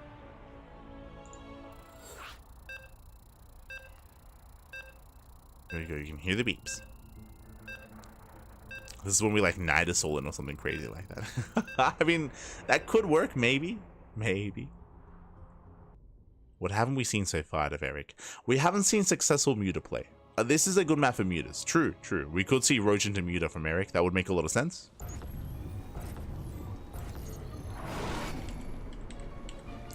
And spawning in the bottom right hand corner of Neon Violet Square, we have our Brazilian Zerg player, the Red Zerg representing the CranKy Ducklings, tying up the series and forcing the ace match. We'll see if he can go all the way. It is Erik. For the CranKy Ducklings. And sport. What does he stand for? He stands for endurance, righteousness, intellect, and kangaroo. He's crazy. He's an animal. He's Erik. In the top left hand corner, we have the Brazilian Protoss player, the blue Protoss, being forced into the ace match. We'll see if he can bring it back. We'll see if he can survive the aggression of his opponent. It is MasTeR. Here we go. Now again, welcome one all to Neon Violet Square. Neon Violet Square is the largest map of the map pool. You have your defendable natural. What makes this more defendable is the ramp. There's a ramp coming into the natural base on Neon Violet Square, so it's much more easier to defend, to hold on to. Likewise, there's a pocket expansion available as a 3rd, 4th, or 5th base. It is available at a later date or a later time if you require, as it is a very defendable location. Likewise, the 3rd and 4th base or these other 3rd and 4th base locations are much more secure. They're right next to each other as well, so it is easier to rotate back and forth to defend with them, and it is a little bit more difficult to really engage into. Because of that, your 3, 4, 5 base setup here on Neon Violet Square is easier to maintain. The 6th base is more difficult, whether it's the southern 6th base or the gold base, it can be more difficult to hold on to. Speaking of gold bases, Erik, he is not going for the gold, but he is double expanding. Okay, it's going to be hatch, pull, hatch. Let's go. Hatch first out of Erik, so hatch, pull, hatch here from our Zerg player. Gases are delayed from Erik, but not for too much longer. It's going to be a gas following that 3rd hatchery. But regardless, a greedy opener from our Zerg player. And you can get away with greed on Neon Violet Square. Because of the rush distance by ground and because of the defendable natural, greed is expected on this map. We also expect MasTeR to cut corners as well. I would not be surprised to see a faster 3rd.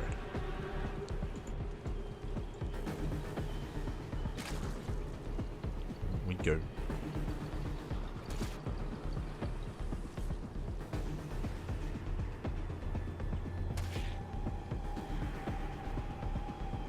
MasTeR does pull away. It is going to be a Stargate opener.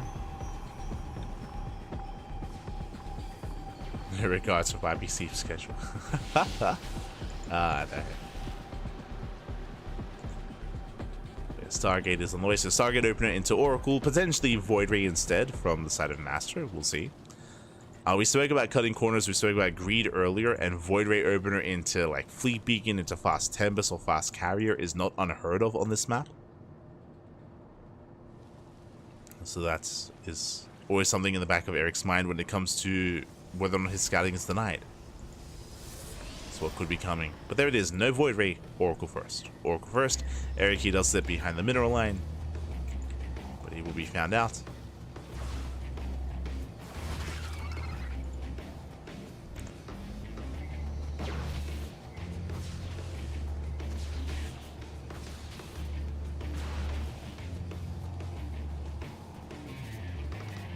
The Overlord is zoned away.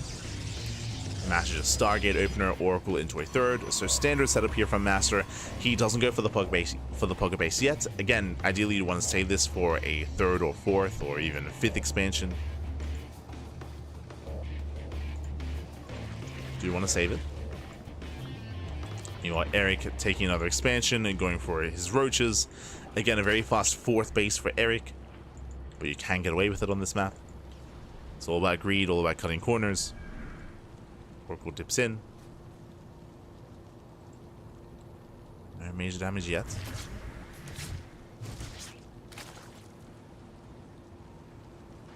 Oracle is zoned away. Meanwhile, that's a Twilight Council with a Robo. I don't see a Forge. Without a Forge, this could be something more aggressive. This could be Glaives. Could be Glaives. Could be early Blink into early Blink aggression. As we have our Gateway Explosion, what do you have for us? Are we going for Glaives or not? As MasTeR is going to be the initiator here. He's going to be more aggressive early on. Prism's on the way. Jesus. He has taken gases, so I'm not leaning towards charge.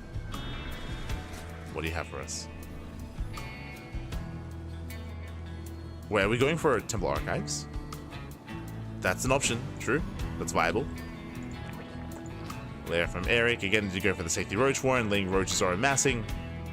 Twilight Council's done. Yep, he's going for the Archons. Okay, so it's going to be Charger Archon out of MasTeR. We're going for a delayed Archon drop. Now, speaking of delayed Archon drop, this Temple Archives is late. Typically, the way you want to line this up is for the Prism to move out across the map, and by the time the Prism gets across the map, then you can warp in Archons here outside of the main base. But again, the Temple Archives is a little bit delayed, so it's not fully lined up. As you can see, we're waiting for the Temple Archives, we're waiting to warp in.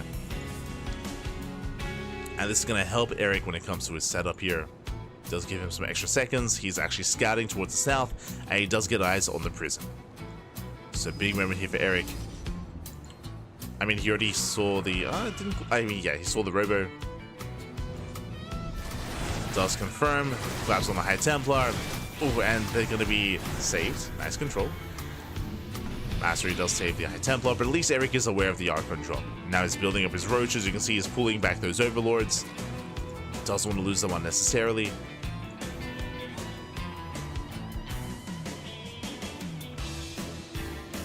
And the Prism's moving in. Now against this Archon drop opener, Erik, he is going into Roach Hydra, not Roach Muta. So getting into Hydras. Sorry, yeah, getting into Hydras. Oracle towards the top side. Prism moves out.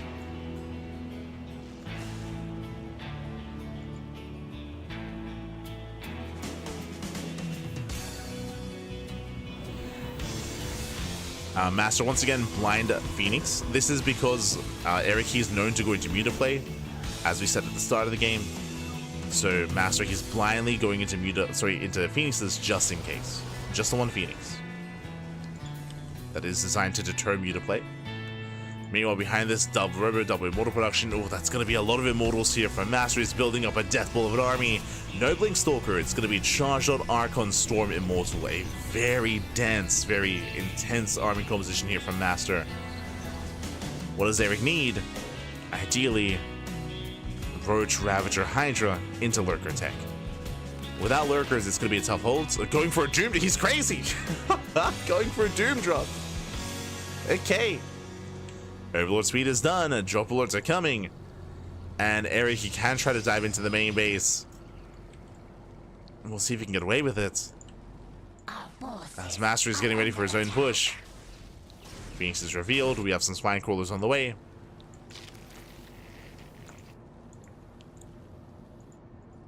Oracle does see the move out. Nice revelation. Gets eyes on the Hydras. Drop Lords are not revealed. You can see Erik splitting up his army. Shows the Hydras here to the main army of MasTeR. Oh! Oracle goes down. Did he notice? Did he notice what's going on? Contaminate on +1. He did not. No warp in. Where's the warp in? Where's the warp in? He's ready at the natural, not ready in the main.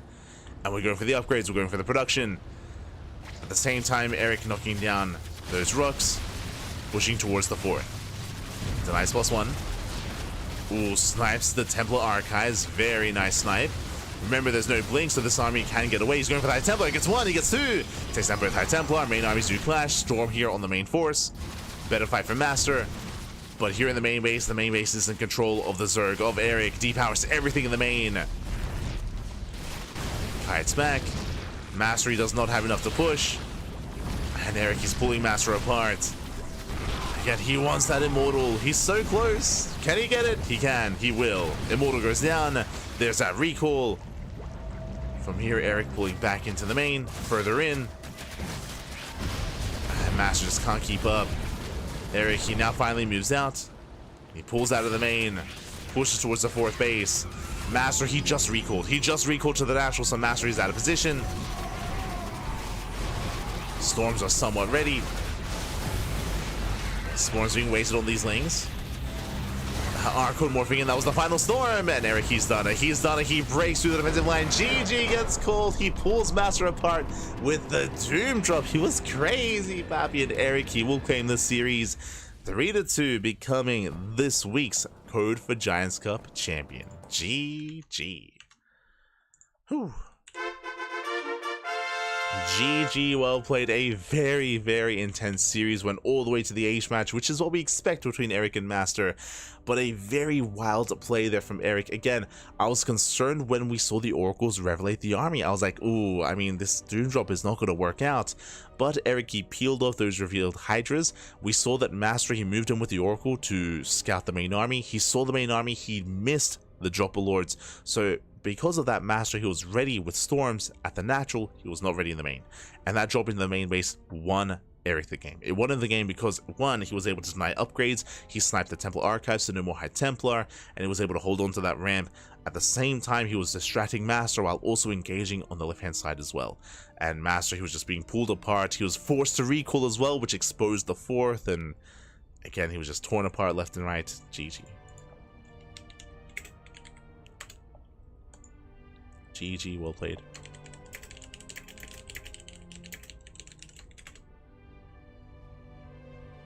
And with that, congratulations to Erik. GG, well played. My condolences to MasTeR, but again, MasTeR, he fought very well, and Erik can be a very tricky player to play against. Very tricky, very difficult.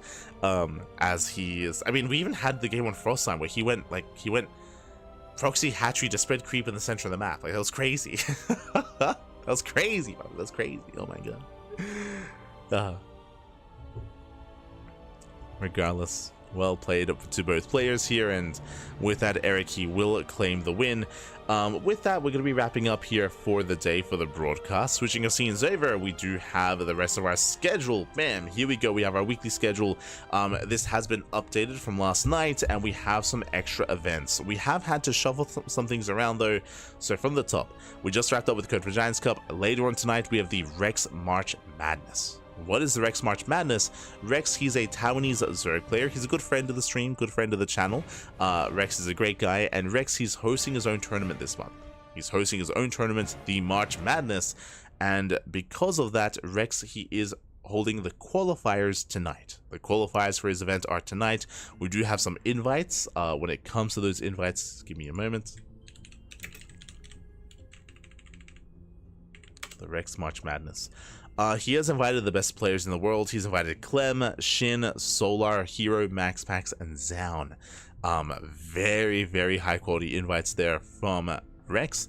And of course, there are going to be some players making it through the qualifiers as well. So the qualifiers are tonight. We're going to be covering that in English, of course, here on the channel. Tomorrow, we have the Tenacious Total Tussle. That's going to be in less than 24 hours. That is our bi-weekly Open Cup. Later on, we have the Kung Fu Cup StarCraft Evolution Edition. That's going to be Thursday evening. That is some more StarCraft Evolution. If you're curious, that's going to be always a fun event.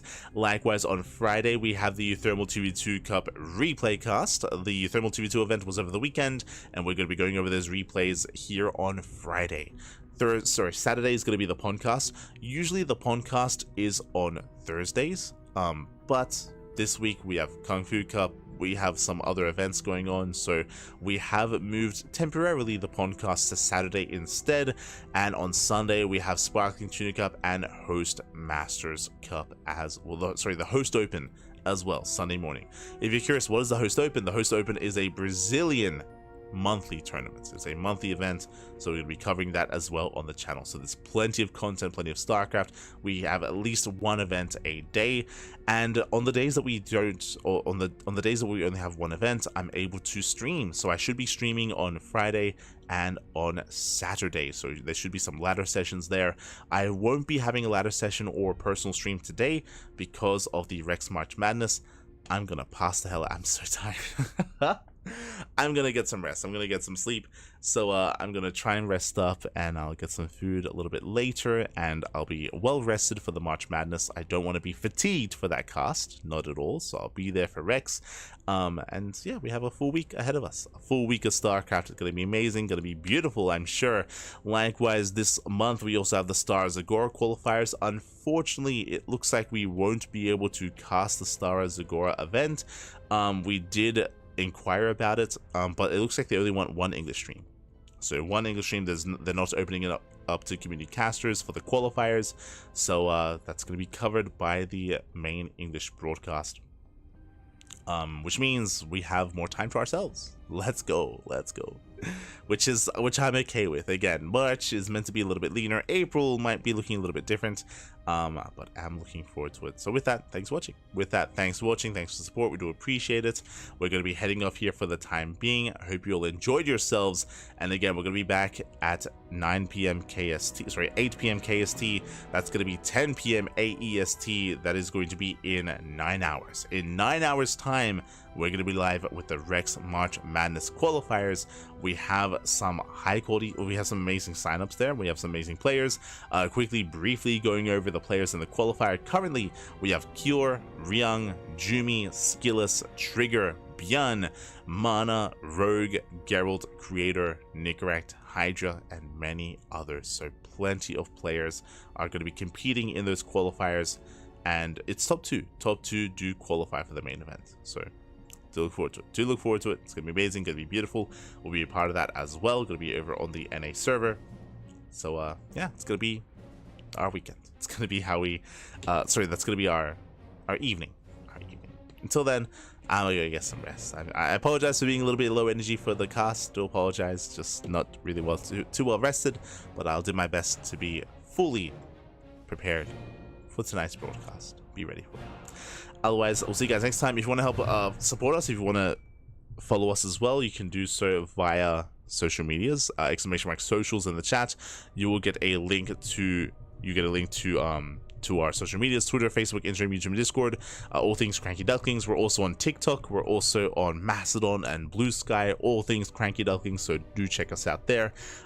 Otherwise, you can also follow us, and you can also support us on Patreon, Patreon in the chat. Big shout out to all of our patrons. Without our patrons, our events will not be possible, so thank you so much. You can see our goal under the weekly schedule. Our current goal is $420 USD a month. We are almost there. We already have reached the goal to have a boosted prize pool for Sparkling Tuna Cup. The next goal is for a boosted prize pool for Sea Duckling Open and MasTeR Open as well, so you can help support our tournaments and help support the scene via Patreon if you wish. Thank you. Thank you so much to all of our supporters. Thank you. Do appreciate it. Otherwise, with that, we're going to be wrapping up. We're going to be wrapping up here for the broadcast. We'll see you guys tomorrow. We'll see you guys this evening or tomorrow for some more StarCraft. Until then, thanks for watching. See you next time. See you next time, papi. Ciao. Ciao. See you next time. Hasta luego.